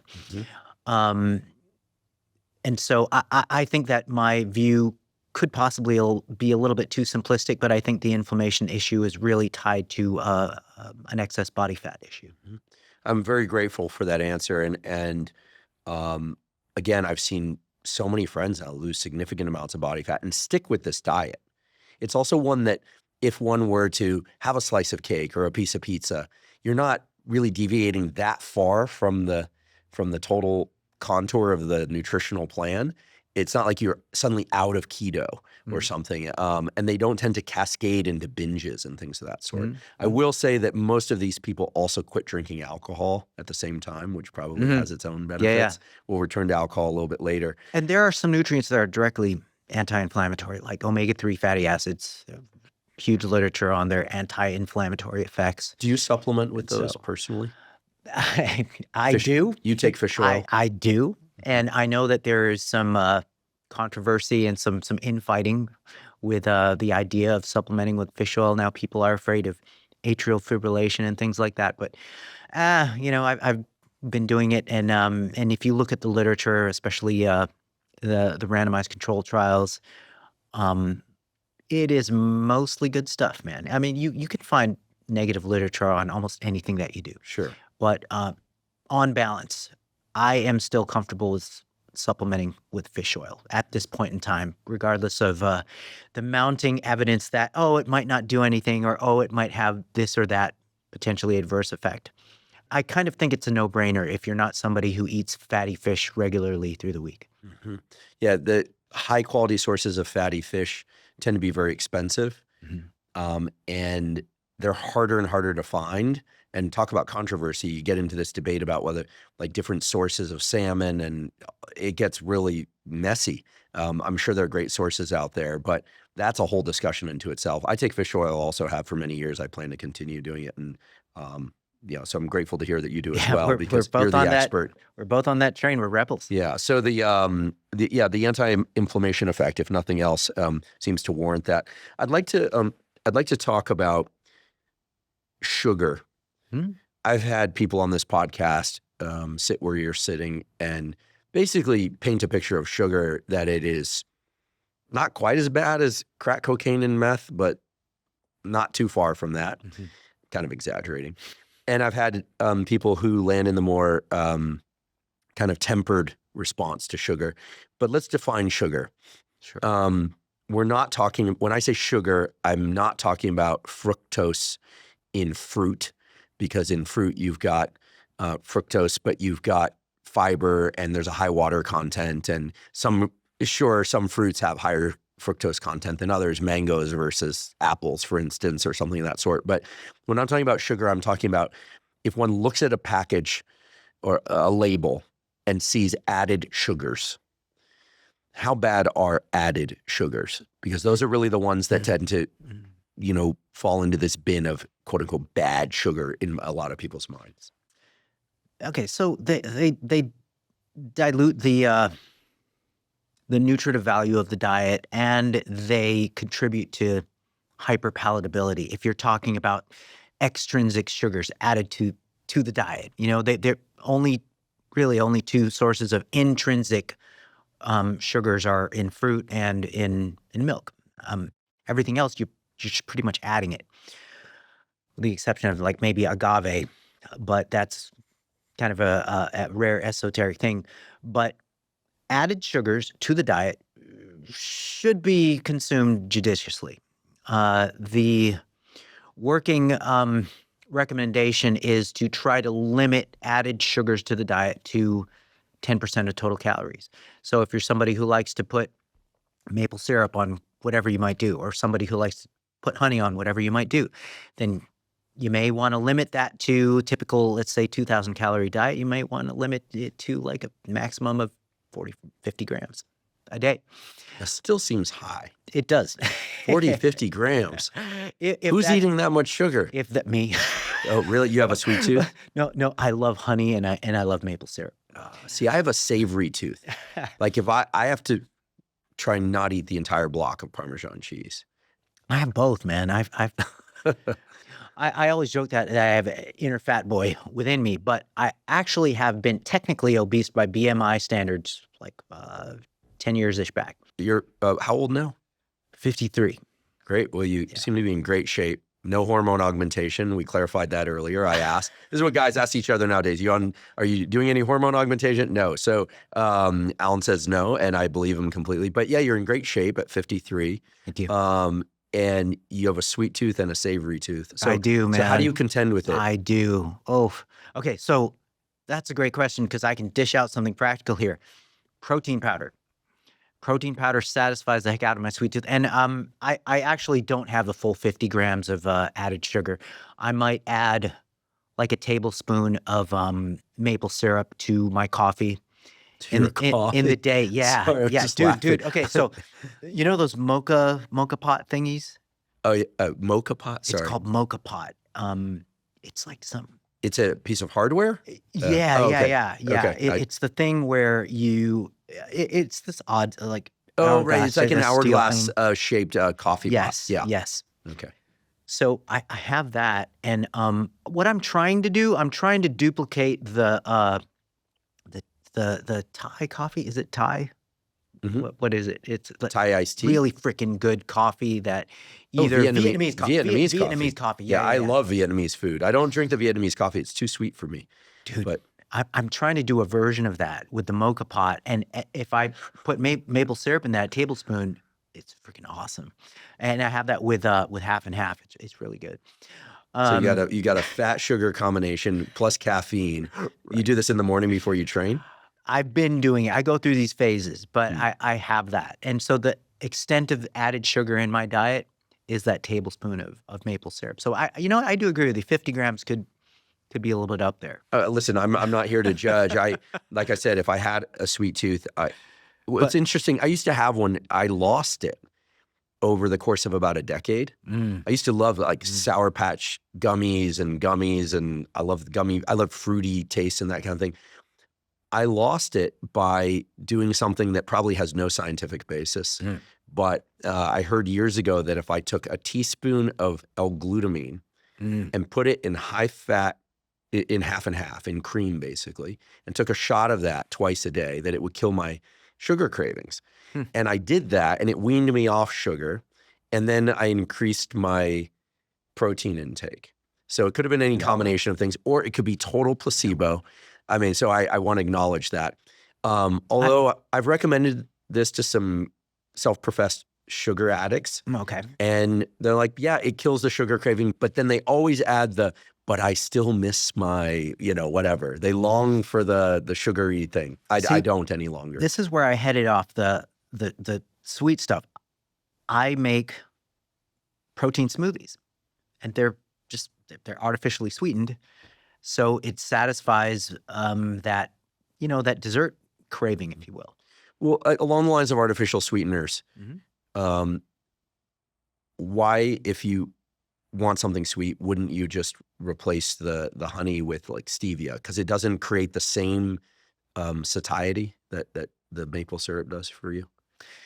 Oh man. Okay. So maple syrup aside, you get caloric savings. If your protein powder is artificially sweetened, let's say with stevia or sucralose or monk fruit or whatever is being used in the product, you get caloric savings, and you just kind of get the macro savings, if you will, as well. And so protein powders are like, in my opinion, they're just such a breakthrough because they satisfy the protein requirements, or they significantly augment the protein requirements, and they take care of like essentially having something that is the experience of a dessert. To me anyway, I make some really good fruit smoothies. I use frozen fruit, protein powder. Sometimes I do like a mocha type of smoothie. Sometimes I do like a tropical fruit type of smoothie. It's like a milkshake. Yeah, it is like a milkshake, right? Mm-hmm. Yeah. So you mentioned artificial sweeteners. So let's double click there. Sure. I've seen some literature that points to the possibility that they might be, quote, bad for the gut microbiome. Those are animal data. There are some human data, but I think nowadays saying artificial sweeteners is too broad. As we say in science, there are lumpers and splitters. And I think we need to split that because there's low calorie sweeteners like stevia, right? That are not artificial. They're sort of technically plant derived. Sure. And then there's artificial sweeteners like aspartame, sucralose, saccharin. And my understanding is that sucralose and saccharin have some bad properties if consumed in excess. What is the deal with artificial sweeteners? So we're talking aspartame, sucralose, saccharin. Let's just focus on those. Sure. And let's leave aside monk fruit, stevia, et cetera, for the time being. Okay. You can pretty much simplify it by saying out of all the sweeteners that we study, whether they're the natural kind or whether they're the artificial kind, it's saccharin that is showing a lot of the adverse potential. So, for example, the negative effects on gut microbiome that have led to impaired glucose tolerance in humans over a short period of time. Of course, the dose is debatable that they're flooding these humans with, but nevertheless, it's saccharin that showed these effects. With even body weight gain, comparing saccharin, sucralose, and I believe it could have been one of the others, aspartame. The saccharin group, apparently maybe appetite was dysregulated, actually gained weight. And so there is something about saccharin that is not great as far as the range of low-calorie sweeteners go. But thankfully, saccharin is almost commercially extinct.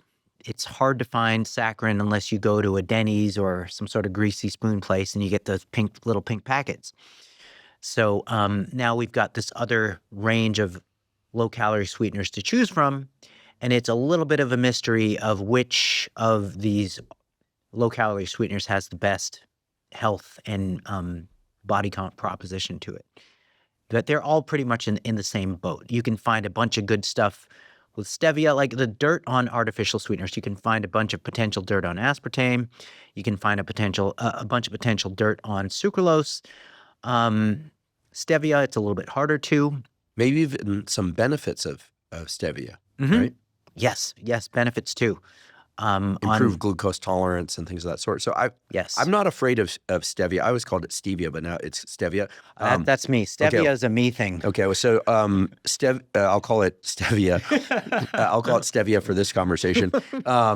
Thank you. So tomato. I've heard it's potentially good for us. No good evidence it's bad for us. Right. So if you don't mind the taste, and I happen to like the taste, stevia seems like a perfectly fine thing to include in one's diet. Yeah, I tend to be amenable to all artificial sweeteners, honestly. Even aspartame, it's, the sheer amounts that you would have to consume of these things, even hypothetically, to incur negative health outcomes is just absurd amounts. It's probably, more dangerous to step outside and breathe in the LA air, than Certainly engage now. in like some, aspartame or sucralose on a regular basis at, 1 or 2 cans a day. I don't think that can affect people in the course of a lifetime. Thank you for that clarification. Very hard to study, though. It's not like you can find out definitively. Right. So. Although my read of the literature of people that drink artificially sweetened soda or stevia sweetened soda as an augment to their efforts to consume fewer than needed calories per day in order to lose body weight, body fat in particular, is that diet sodas can actually be a great assistance to people. Yes.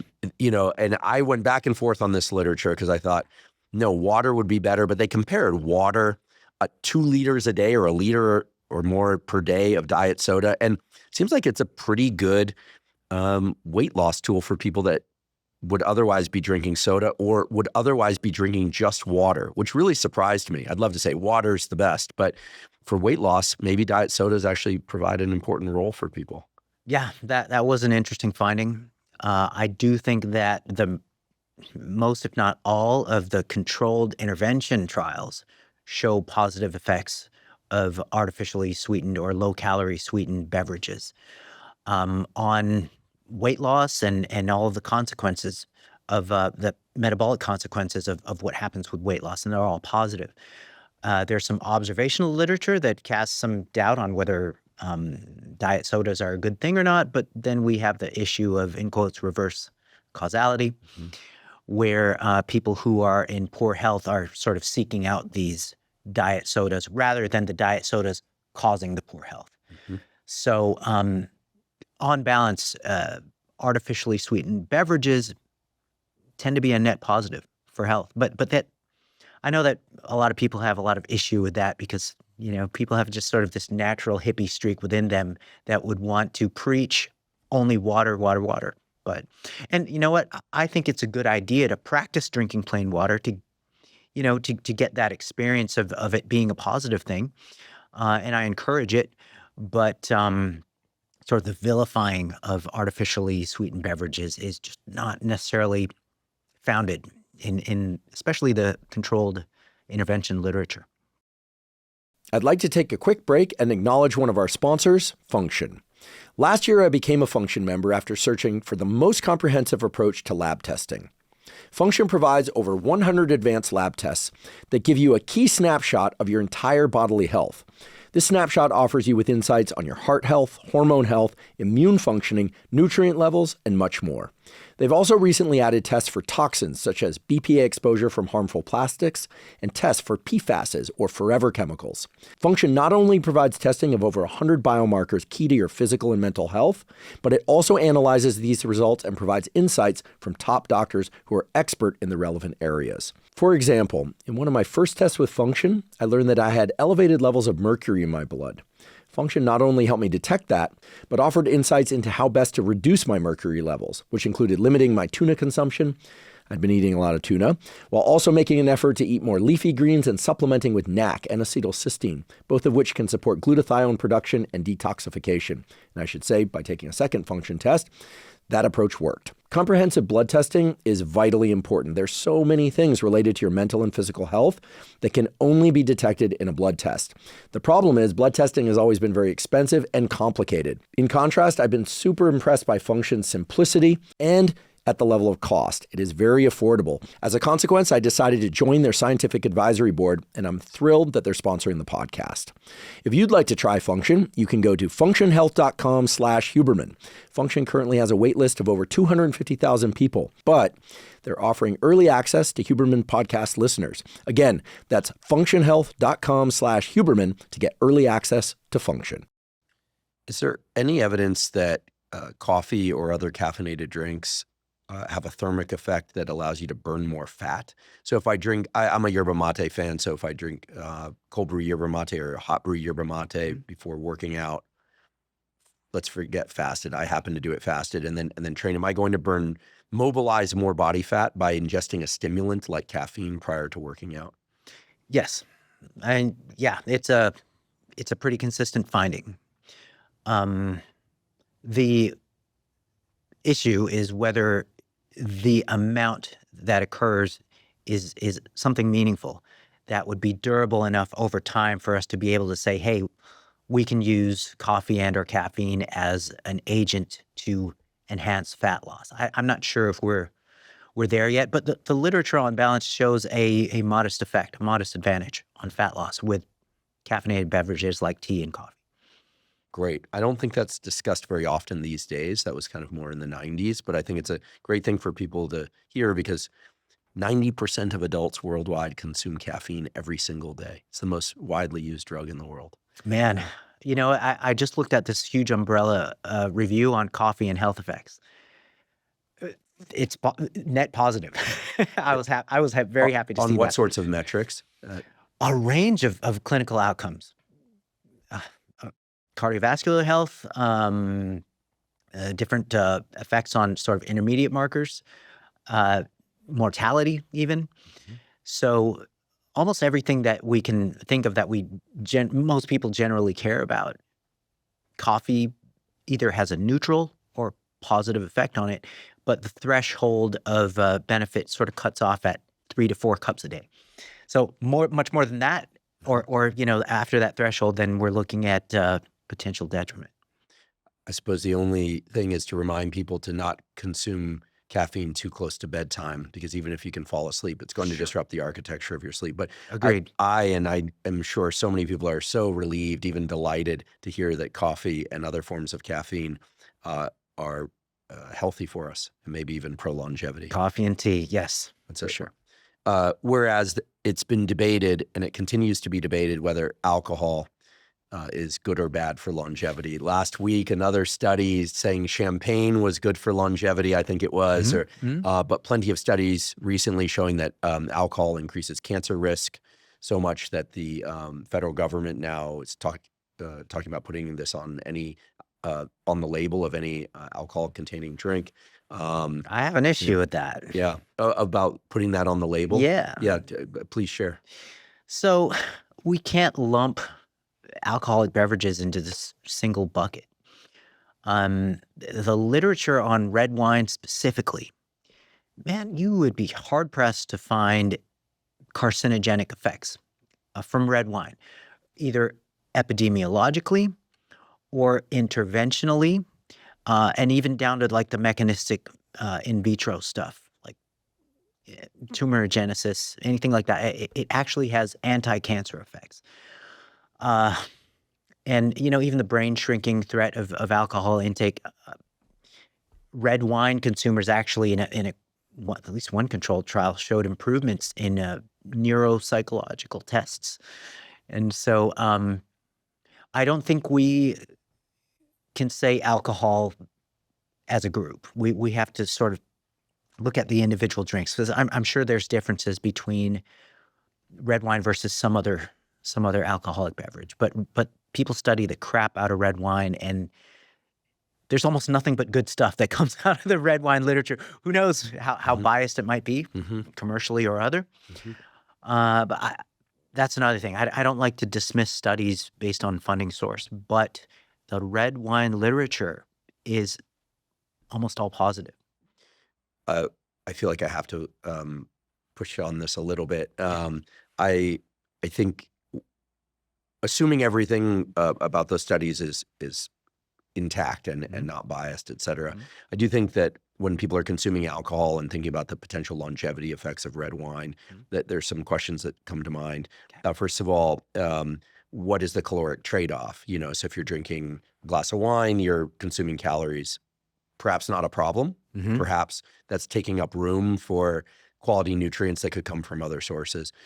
I have a theory, which is that the controversies in the around the alcohol literature and longevity, in my mind, could boil down to something as simple as sleep disruption. For instance, drinkers have more inflammation, but in those particular studies, perhaps I'm speculating here, they're drinking with dinner, and we know that disrupts sleep architecture, reduces REM sleep, deep sleep. I mean, this has just been shown over and over again. And chronically over time, especially on a backdrop of a high stress lifestyle, perhaps leads to more systemic inflammation and poorer health outcomes.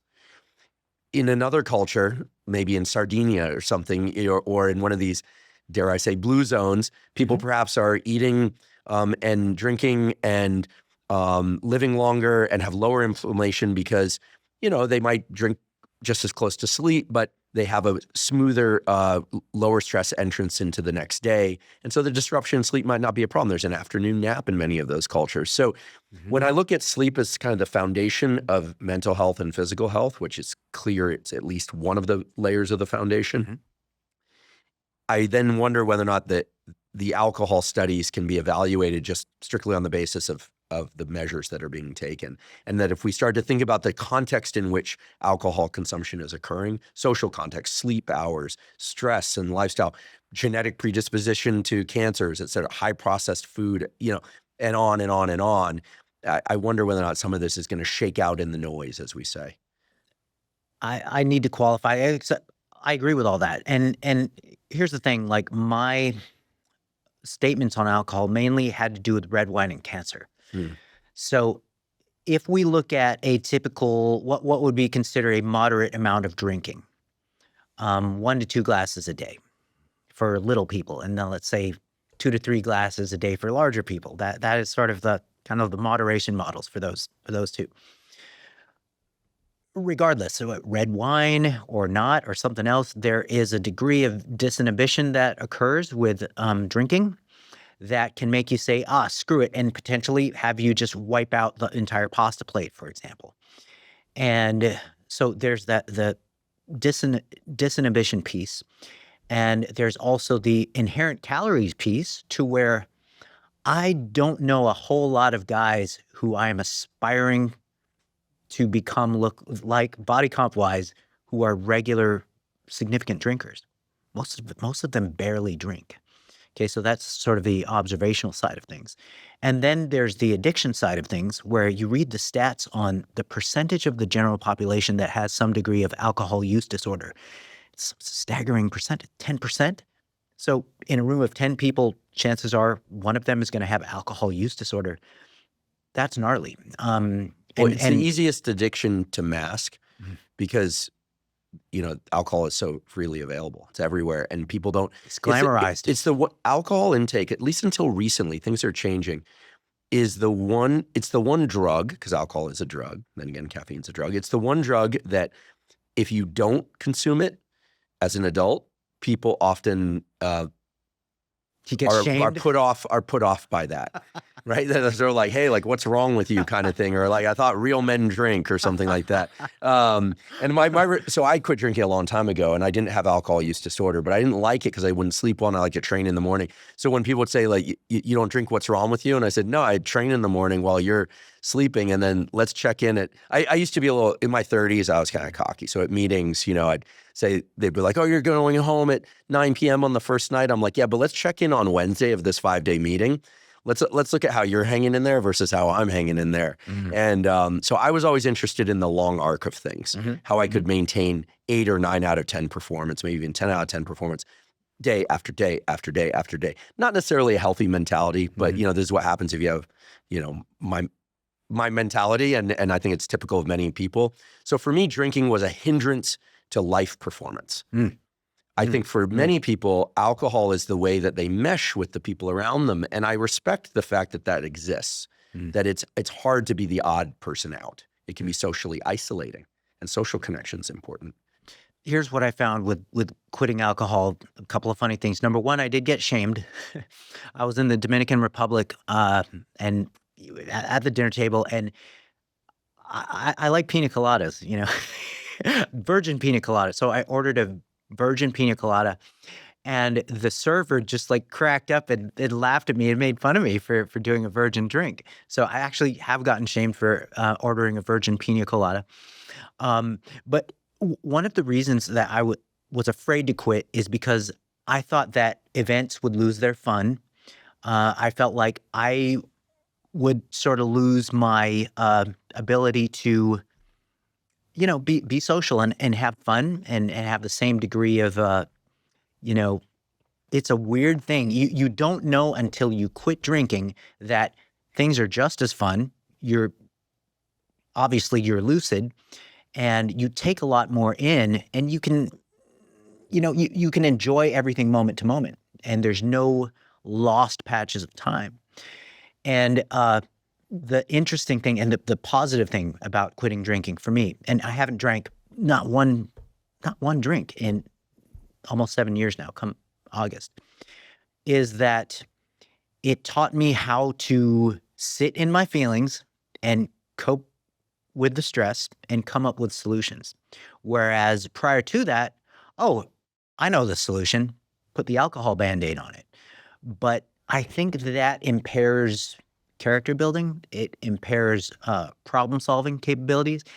It impairs coping capabilities. And I think those are super important for just basically, being an adult. And so those were kind of the hidden benefits that I experienced from quitting alcohol, on top of having better training sessions, having better training recovery, consuming 1,000 calories less per day, or almost 1,000 calories less per day, improvements in body composition, and just mental health, all departments of life just kicked up and improved after I quit drinking. But see, I was one of those 1 in 10 who got into the drinking routine And I'm one of those guys, if I like something, I'll have it every day. I'll do it every day. Like, I'm probably going to have either coffee and or eggs every day for the rest of my life. Same thing happened with alcohol, but the thing with alcohol is you have to try to maintain the buzz, which increases over time because of tolerance, as you know. So that was the issue, with me and alcohol. And so, well, thanks for sharing that. Again, we're not here to ram anything down anyone's throat, but I think there are many. And I think that many people can do alcohol in moderation. I just was one of them who was much better off quitting. Great. Well, I appreciate you sharing that very much. So let's talk about seed oils, the dreaded seed oil debate. Should we fear them or not fear them?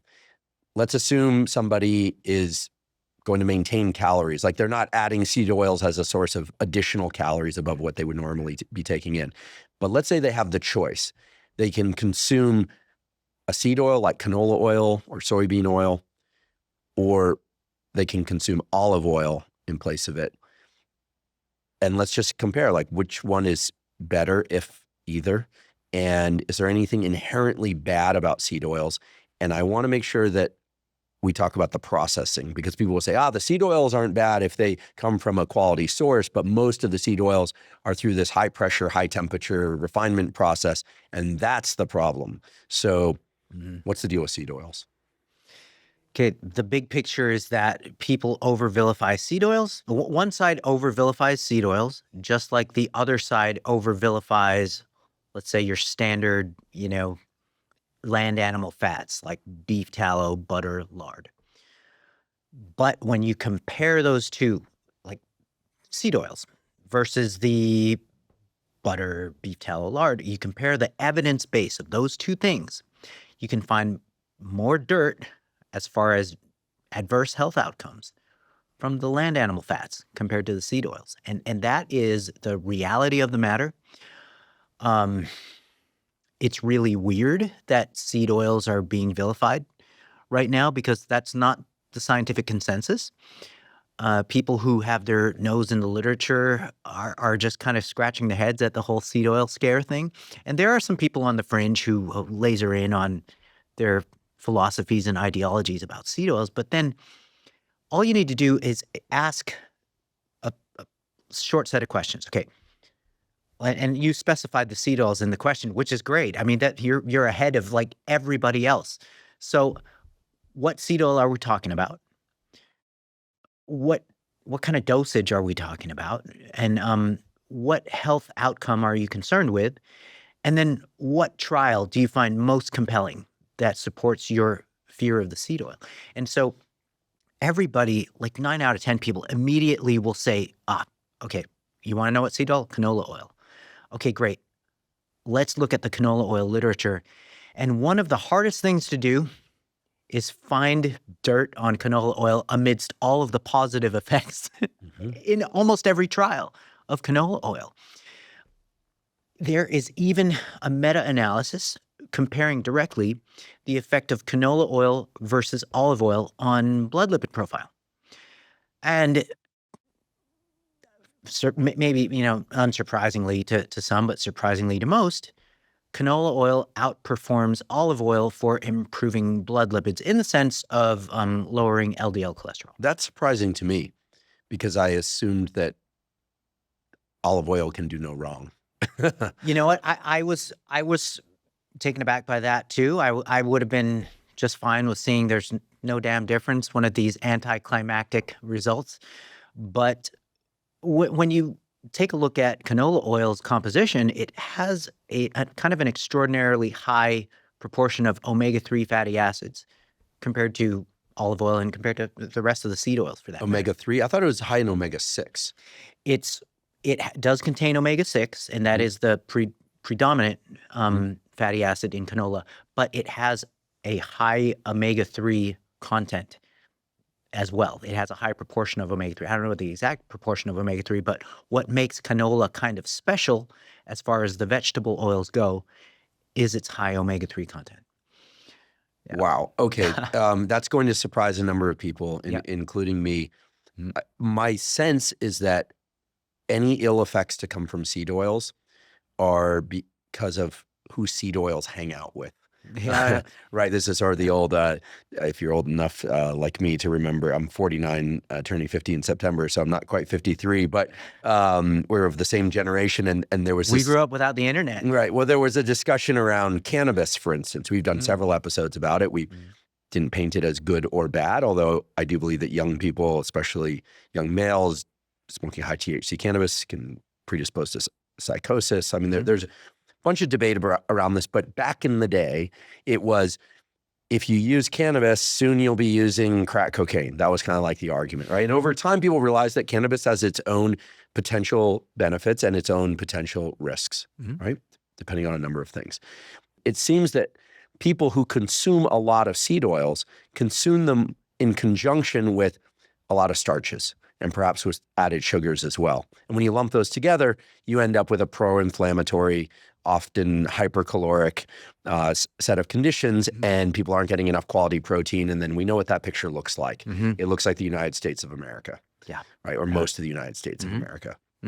And so I do think that there's something about who olive oil and grass-fed butter hang out with that has the opposite effect. Like people who go, oh, this is a really high quality olive oil, generally in my mind are the sort of people who are thinking about the quality of the salad ingredients. They're thinking about the sourdough bread as opposed to maybe a more refined sugar containing bread.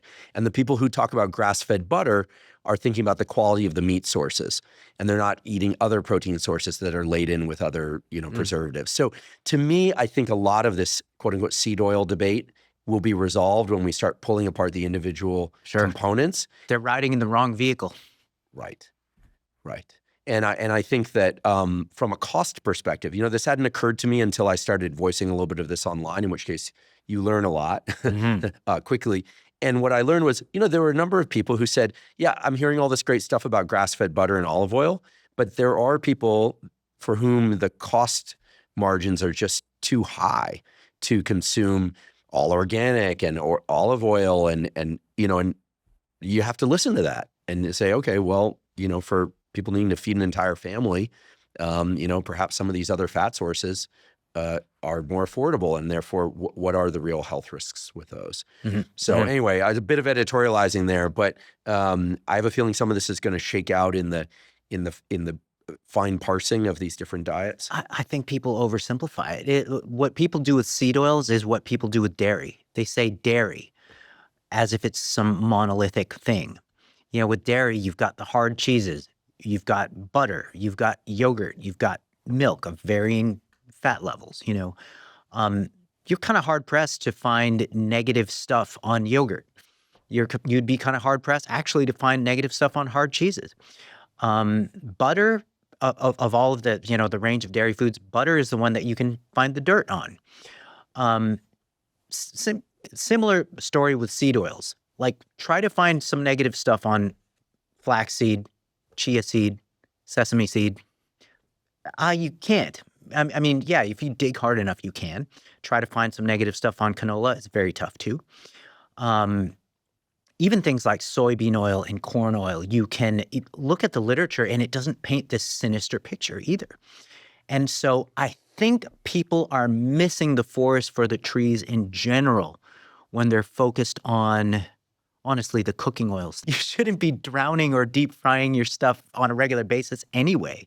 So, yeah, and beyond that, when you look at the effects of seed oil that are examined in the literature for various outcomes, everything from the intermediate outcomes like biomarker effects, all the way to the, in quotes, hard endpoints like mortality, heart attack, cardiac events, and heart disease. So the hard endpoints as well as the intermediate or soft endpoints, they're all superior with the seed oils compared to butter, lard, beef tallow, on the whole. So there is a severe misunderstanding and falsely founded scaremongering with respect to seed oils, to the point where I just think it's incredibly silly. People just have to get a hold of themselves and focus on the overall quality of the diet and not really get into these absolute, death matches over what oils they use to cook their foods. I am a huge extra virgin olive oil fan. That is my go-to. That's what I love. I could like do shots of the stuff. I love it that It's much. delicious. Yeah.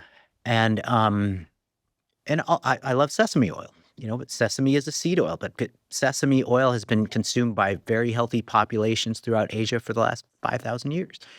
And so I don't necessarily like canola oil, like as far as the sort of the stickiness and the oddness about it. But I'll still acknowledge that the literature shows overwhelmingly positive stuff about it in the majority of trials. But I prefer olive oil. And I would almost feel more comfortable recommending that if you like olive oil, then that should be your go-to, rather than oils that are, I guess, maybe Frankensteined or engineered to a degree.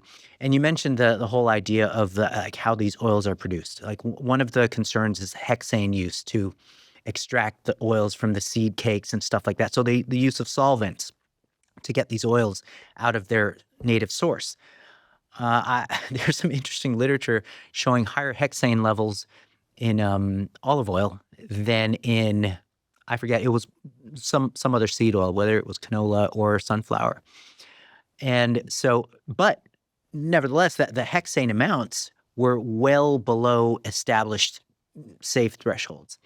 And so I really do think that people are getting sort of lost in the weeds and kind of missing the forest for the trees, focusing on the little grains of sand and missing the big boulders. Mm-hmm.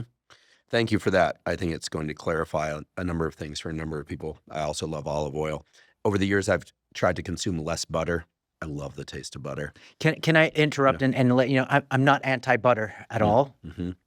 I just, when you look at the evidence, if you butter everything up in your diet and you really pound if you're just eating sticks of butter, then you're hedging your bets in the direction of increased cardiovascular risk. And there's even a really interesting study comparing cream with butter on blood lipids. And so cream actually had a neutral effect on blood lipids, whereas butter kind of skewed things in an adverse direction. Usually it's typically an increase in LDL. The reason why cream had this neutral effect is what they're figuring, and this is based on other studies as well, is it's got this component called milk fat globule membrane, MFGM, which gets churned out of butter. And so even within the dairy category, you have very differently behaving types of foods. And once again, I'm not anti-butter, but we have to acknowledge that some foods within a given food category are a little bit riskier, and you should be a little bit more careful about just the sheer amounts you consume of it over a lifetime. Yeah. Years ago, when first starting the podcast, when I wasn't aware of, frankly, how big the podcast was going to grow to, I made a joke about I eat slabs of butter to increase my cholesterol, so I have higher testosterone. And did I pay for that one? I've always that's pure gold. Yeah, I've always tried to get a little bit of saturated fat in my daily diet, either through red meat or through eggs or through, a tablespoon or two maybe of butter, depending on how hard I'm training and what my caloric needs are. Mm-hmm. I don't like to drop my saturated fat to zero because I find my skin gets dry. I don't feel as well. My blood profiles actually suffer a little bit. So that's just me. I do well, but I just want to re-emphasize, I don't think people should consciously try and increase their butter intake. But between butter and olive oil and the fats naturally occurring in nuts and eggs and red meat, consuming some omega-3s through fish oil or through some fatty fish intake, you can get a pretty nice contour of the different lipids that include a bunch of micronutrients too, right? I feel like the idea of just emphasizing tallow and butter and red meat to the exclusion of every plant-based fat or nuts, to me seems nuts. And I'm friends with Paul Saladino, and I'll say that. I also think that if you eat a diet that's very low in saturated fat, like very, very low in saturated fat, most of the people that I know who've done that, and certainly myself, it leads to drier skin, brittle hair, achy joints. I do think there's really something to including some saturated fat in one's diet in I would say low moderation, right? Sure. Right, especially as one gets older. And I know all the carnivore folks are probably like left the conversation by now. The Mediterranean keto model is legit. I mean, it's got nothing but positive effects that have been seen in the literature. So like if you wanted to go keto, but you're instead of eating a bunch of lard or butter or beef fat, you swap it out with nuts, avocado, extra virgin olive oil, some extra virgin coconut oil, then you have a much better cardiovascular risk profile. And you can still be on keto and you can still consume, the range of protein sources, and you're sort of getting kind of like a win-win there. Oddly, the US government used to recommend, and they used to dish out this recommendation of your fat intake, a third of it. So the government has always been into low fat. So 30% fat, 10% should be saturated, 10% should be monounsaturated, 10% should be polyunsaturated. And so they kind of had the right idea there with kind of getting a variety of the fat types in there.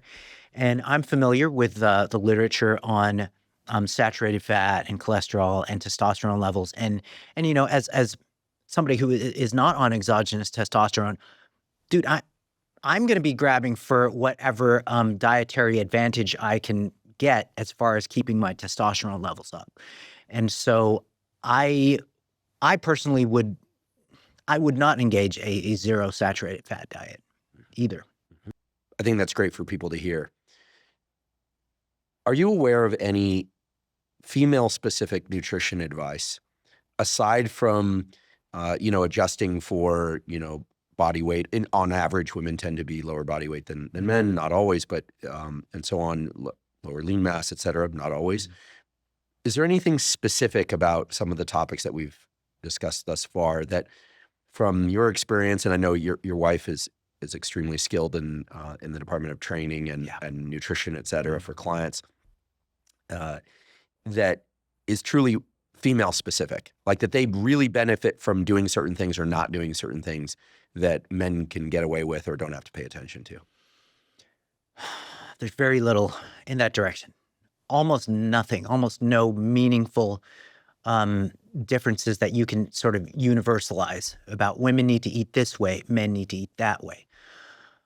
The only thing that I would concede to is that if you have somebody with the goal of, forget about the goal. If somebody is of childbearing age, she's going to have a monthly menstrual cycle. And during that monthly cycle, for about a week out of the month, her cravings are going to go through the roof. She might have lethargy at the same time, just feel generally like crap. And, even emotionally, things will be kind of dysregulated. During that time, I don't think women should totally fight their cravings. And especially if somebody is on a weight loss diet. So there's a tactic that we can use with clients called diet breaks. So if you're endeavoring weight loss, then you can go hard for 3 weeks, and then on the week of the menstrual cycle, kind of take it easy, and then give in to your cravings, so to speak, for that week. And I'm not talking use that week to undo the progress you made in the previous 3 weeks.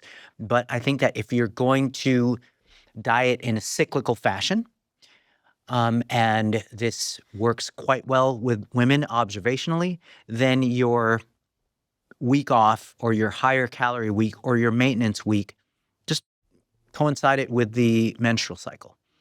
And that way you're not fighting Mother Nature. You're sort of kind of riding with Mother Nature.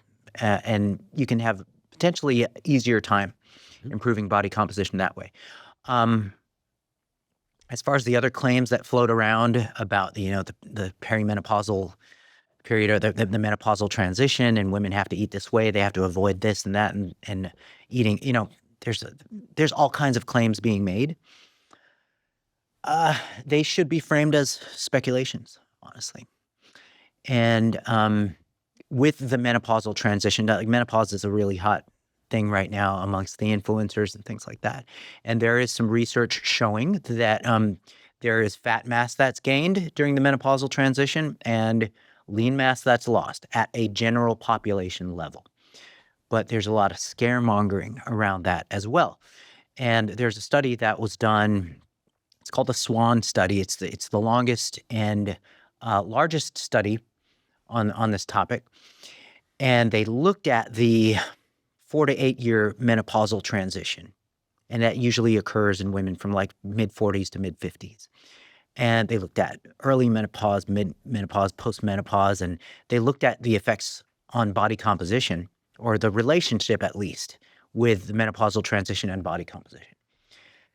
During a concentrated 3.5-year period where most of the changes took place, the average body fat gained was 1.6 kilograms. So that's 3.5 pounds. The average amount of lean mass lost was 0.2 kilograms, so about half a pound of lean mass lost. So yes, these things occur, but the magnitude of which they occur, and this is in the general population. This isn't in like fitness people who are really meticulous about high enough protein, resistance training, etc. I don't think the scaremongering is warranted.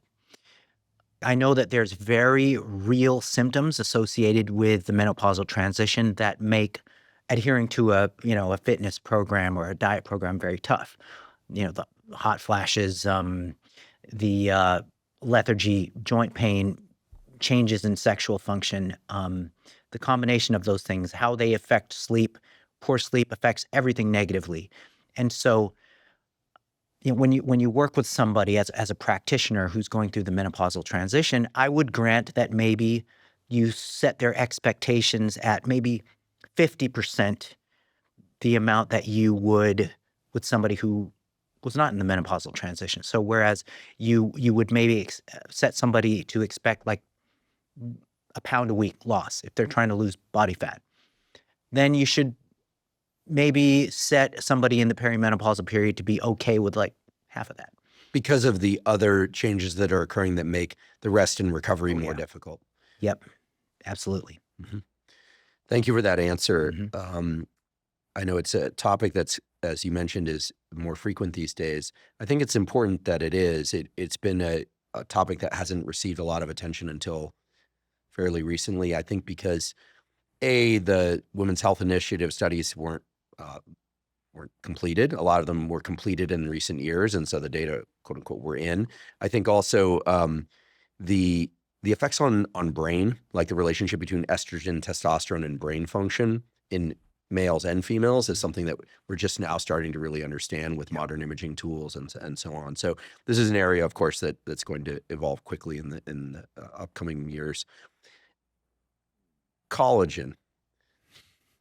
I've had a derm-oncologist. Another deathmatch fight. I've had a derm-oncologist on this podcast. We talked about collagen. My read of the data on collagen is that the amino acid profile in collagen, which typically comes from fish, I believe. Most collagen sources are fish-based. Bovine. Or bovine. Or that the amino acid profile is not terrific from the perspective of muscle protein synthesis. Low in leucine and other branched-chain amino acids, higher in other amino acids, but that the amino acids that it is high in comprise a significant fraction of what skin and other soft tissues are made of. So that ingesting 15 to 30 grams of collagen per day might be beneficial, independent and separate from dietary protein for sake of muscle protein synthesis. It also so happens, if you don't mind me saying, you have very nice skin. So do you take collagen? Thank you, sir. And you're 53 years old. You got nice skin. Do you take collagen? And what are your thoughts about people who want to take collagen specifically to improve skin appearance and for no other reason?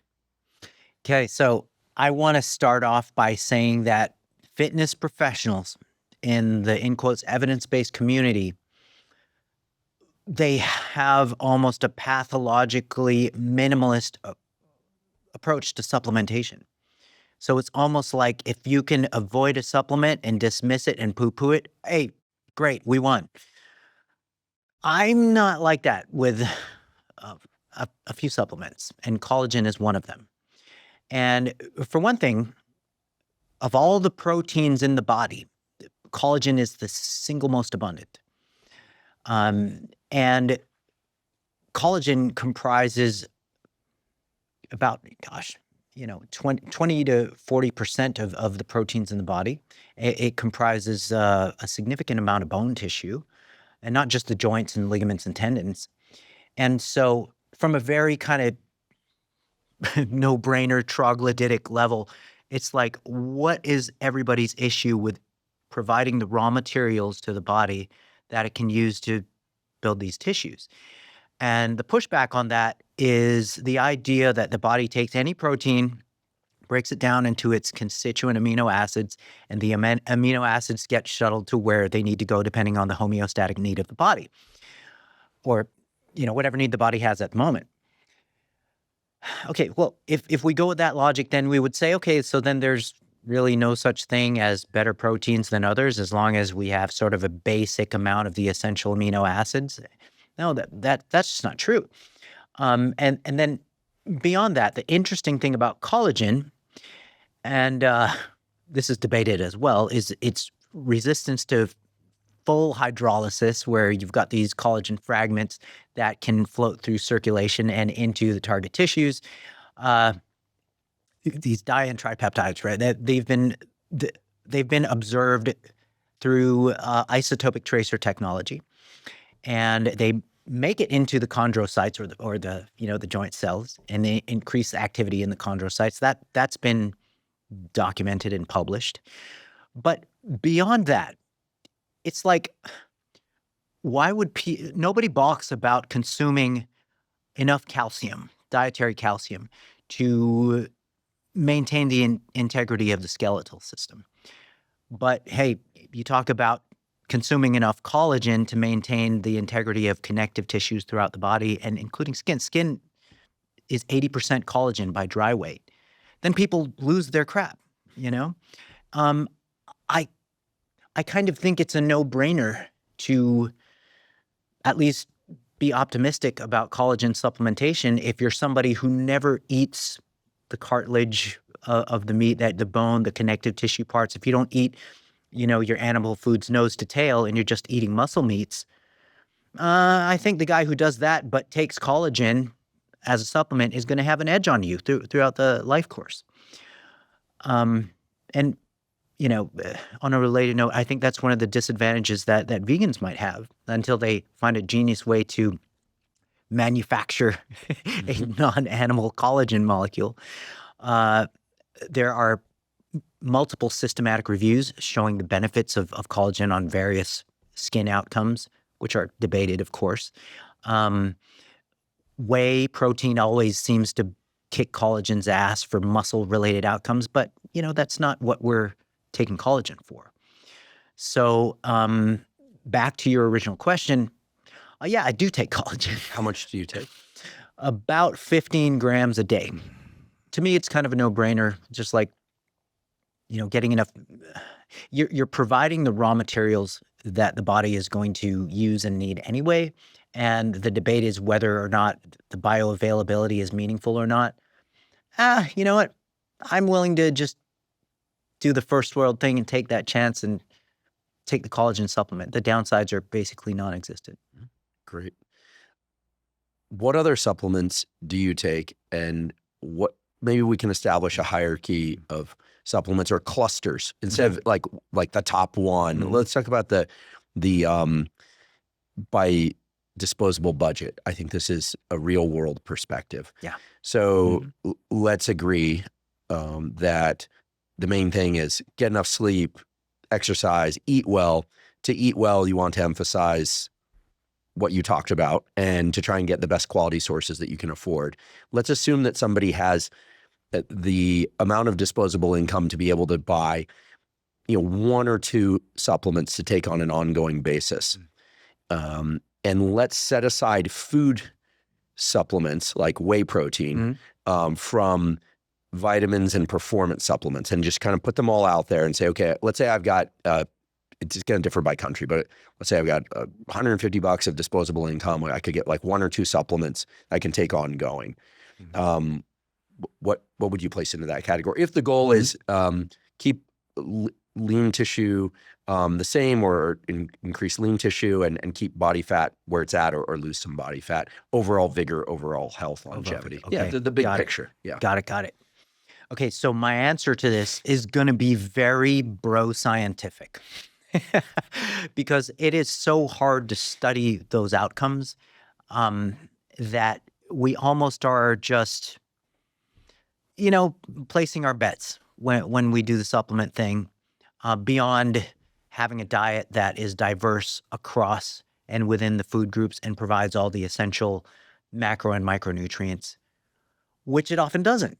Especially if we're dieting, especially if we're training or a combination of both, especially if we're caught out and not eating an optimal diet, traveling all over the place, which we often are. So I personally see a multivitamin and mineral as a no-brainer. It's a no freaking brainer. Like, who do you know eats this pristine diet that just nails all the micronutrients in optimal amounts? That's a very rare person, and that person would have to be covering the food groups and eating a whole lot of calories of the different groups and across and within the groups. So this is the bro science part of me. I take 2 multivitamins and a double dose of the same one or 2 different ones? 2 different ones. One of them does not have iron. Okay. One of them does. You take them with meals? I take it with meals, yes. In the early part of the day, presumably? I take it with dinner. Okay. That's usually my largest meal. Okay, so a good quality multivitamin. Mm-hmm. Okay. I do that. Usually with multivitamins, it would have to be an absolute horse pill to get enough vitamin D3 in that. So I do take extra vitamin D3. How many IU per day? Oh, that's where I get real bro scientific on you, man. I take quite a bit. The literature cuts off with benefits like below 1,000 IUs. I take 4,000 IUs. I don't think that's exceedingly high. Well, you don't. You're a bro too. Yeah, I mean, I listen. I have female family members who were having some health struggles that for whom the only change was 5,000 IU of vitamin D3 per day, and it made a significant positive effect on a number of different subjective metrics and some objective metrics. And these were people that were getting their sunlight and eating very high quality food, really putting time and effort into it. Mm-hmm. So I'm a believer in D3. D3 is getting PubMeded right now in a similar way that fish oil is getting PubMeded. I like and that. so it's we verbed PubMed. Yeah, we did. So it's now it's a controversial thing to take, vitamin D3. You have position statements rolling out. Oh, well, we thought you need now. You don't really. Okay, so good multivitamin with iron, especially for women who menstruate, right? Yeah. Especially you need that. Vitamin D3. I take vitamin D3. I take fish oil. Mm-hmm. I take 3 grams of fish oil, not 3 grams combined EPA, DHA, but 3 grams in 3 1-gram capsules. And that's a good amount, I would say. Does that get you over the 1 gram per day of EPA? It's right around there. Yeah, that's what I shoot for too. 1 gram per day of EPA, which means taking about 3 grams total. Yeah, it's about 1 gram a day of combined EPA, DHA, and the atrial fib literature is showing that much above that. Okay, then you're incurring this risk. But you know what, man? I don't believe everything I read, even in the peer-reviewed literature. You've been a scientist too long to believe everything you read. Yeah, dude. Right. That's There's how it just works. certain things you just take it with a grain of salt. You recognize the literature evidence base, and then you make the judgment call just based on your own sensibilities and how you respond individually. Like the regular hierarchy of evidence is one way, but I think at the very tip is how do you respond individually to protocol?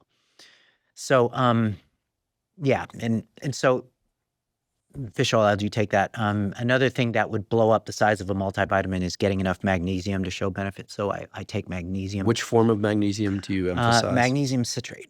I'm cool with pretty much anything except magnesium oxide. Okay. Oxide is the low bioavailability form. Mm-hmm. But yeah, magnesium citrate. And I do take creatine, about 5 grams a day. And I do take another bro science maneuver, which boy, I'm really incriminating myself here. I take vitamin C, extra vitamin C, a gram a day. What effect are you seeking with the vitamin C? Effects on immunity plus kind of a potential synergy with the collagen. Oh, right. And there are some data on this. I realize that you're framing all of this very cautiously under the umbrella of bro science. And this is just me. But I wouldn't tell everybody to do this. This is, you asked me right. what I'm But taking. I think there are good data on vitamin D, on D3, on combining 15 grams of collagen with vitamin C, at least in the studies looking at skin elasticity. So you're not that far out on a limb. I'm realizing, and the audience is certainly realizing just how cautious and conservative you are with your words, which I believe everyone appreciates. So the 5 grams of creatine, some vitamin C, anything more esoteric than that? No, nothing beyond the multi-vitamin D, fish oil, vitamin C, creatine, magnesium. How many days per week are you resistance training? About 4 to 5. And do you do cardio regularly? Okay, so here's the thing that a lot of people would ding me on is I try to make my resistance training cardio-y. So my cardio, if you can call it cardio, would consist of just walks around the neighborhood on occasion, or just really light hikes on occasion, and maybe pacing around between sets. I enjoy resistance training. I make it fun.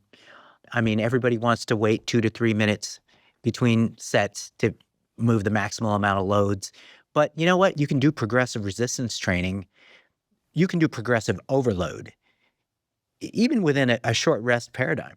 I mean, as long as it's trending up, your net tonnage moved is trending up over time. It won't move up as quickly as if you were to freaking rest 2 to 3 minutes between sets. But I love short rests. I love high reps. You and I are not training together. I like to lift heavy and slow, like 3 to 5 minutes between sets. Now I'm in like 2 to 5 repetition range. Anything more than 6 feels like cardio. But I like to run, and I do other forms of cardio for cardio. But we should make sure that at some point you and Cameron Haynes train together, because he does these his run, lift, shoot thing that he does every day. He shoots arrows to practice his archery. He runs often 10 to 20 miles a day, but he lifts every day, and he does this circuit style lifting training that I've done with him. And it's for a guy like me, it's murder. I mean, it is so hard. I've never been so sore. I've never been so exhausted. But it sounds like it's very well tuned to what you thrive on. I've been messing around with cluster sets, and I want you to try this. Okay? Can you explain for people what a cluster set is? A cluster set is you're breaking up a set with rest periods that range from anywhere from 5 to like 20 seconds within like a single set. Or within like a leg set of extension, sets. leg press, and then squat as that would be more like a superset or a giant set. So a cluster set is like a single. I'll explain it. I want you to try this. I think you'll find it fun. Okay, so with a given lift, let's imagine. What's your favorite? I'm talking to you as if you're a bodybuilder. What's your favorite body part to train? I like to run, and I lift to stay strong enough and stable enough to run. What do I like to train the most? Yep. As far as just these muscle days, I've been groups. doing a lot. I love leg day. I'm a huge fan of leg day. So I'll do. I go very heavy on like hack squats or belt squats. Are you a leg extension person? Yep, I do those too. Okay, so let's imagine you pick a weight for leg extensions that you can do your first work set.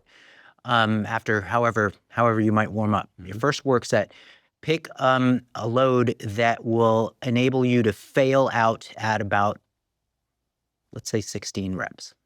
Okay? I don't think I've ever done more than 10. How about we'll do 12 reps. Okay. 12 reps. Fair enough. Yep. Take it to failure.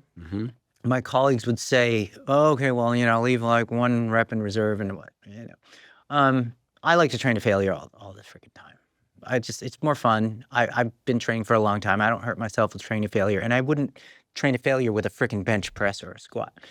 But you can choose the exercises you can take to failure. Leg extension is one of them. You can take to failure, you can take to partials.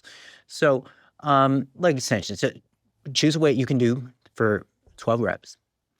Take it to failure. and do 5 slow breaths.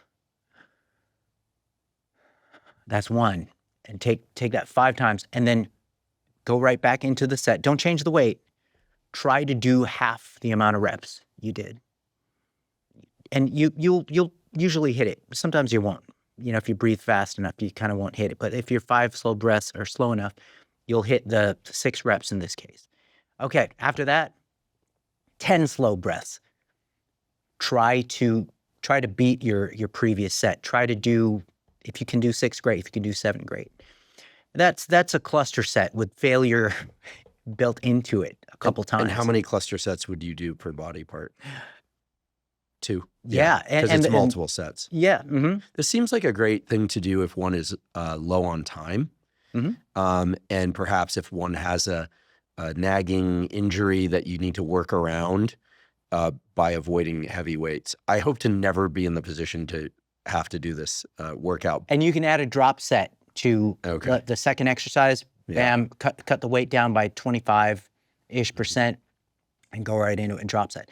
So kind of the point of that and how I'm sort of defending my non-love for formal cardio is a lot of my resistance training, I try to gamify it in that sense, and it ends up stimulating cardiorespiratory pathways to a greater degree than your typical resistance training. I would never deny the benefit of formal cardio, but just how I navigate my training and sticking with what I enjoy, I do enough volume through the week to where I would say that, look, whoever loves endurance adaptations, increases in VO2 max, pushing that in, great, good for you. I just think that there's a limit to how much that will benefit cardiovascular health and or longevity compared to just staying physically active, keeping good body composition, and just being consistent with that. And of course, the other lifestyle factors too. So yeah, different conversation, I guess. Yeah, but I think it weaves very nicely into what we've been talking about up until now, which is a real world scenario. Mm-hmm. Like, this is what works for you. I touch on what works for me, but this is what works for you. And you're able to kind of merge cardio and resistance training in a way that sounds very time efficient. And well, I don't always do the cluster set thing. I love doing supersets. So if I'm, if I'm at a station where I can superset chest and back work, I'll superset with minimal rest. Also very time efficient. And, or, bicep versus tricep work, or anything that you can do sort of supersetting antagonistic muscles. Mm-hmm. I take advantage of that. I don't necessarily always do the cluster set thing. You mentioned that your wife is a trainer. Yeah. Does she train her female clients this way?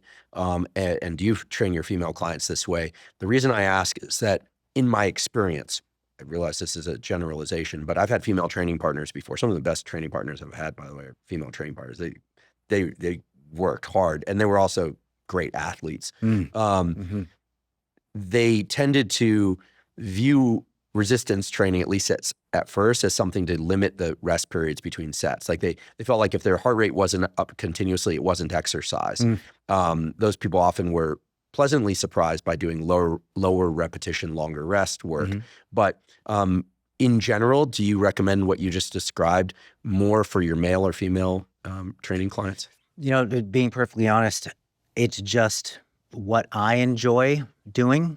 And it is probably not the most efficient way to make muscle gains, but I just find it fun. Mm-hmm. and I enjoy it.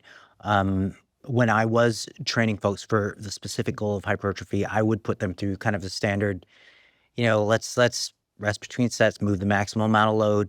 Let's cover a spectrum of loading zones. I don't, I'm sort of with Brad Schoenfeld. I think Brad has done the best work in the hypertrophy realm.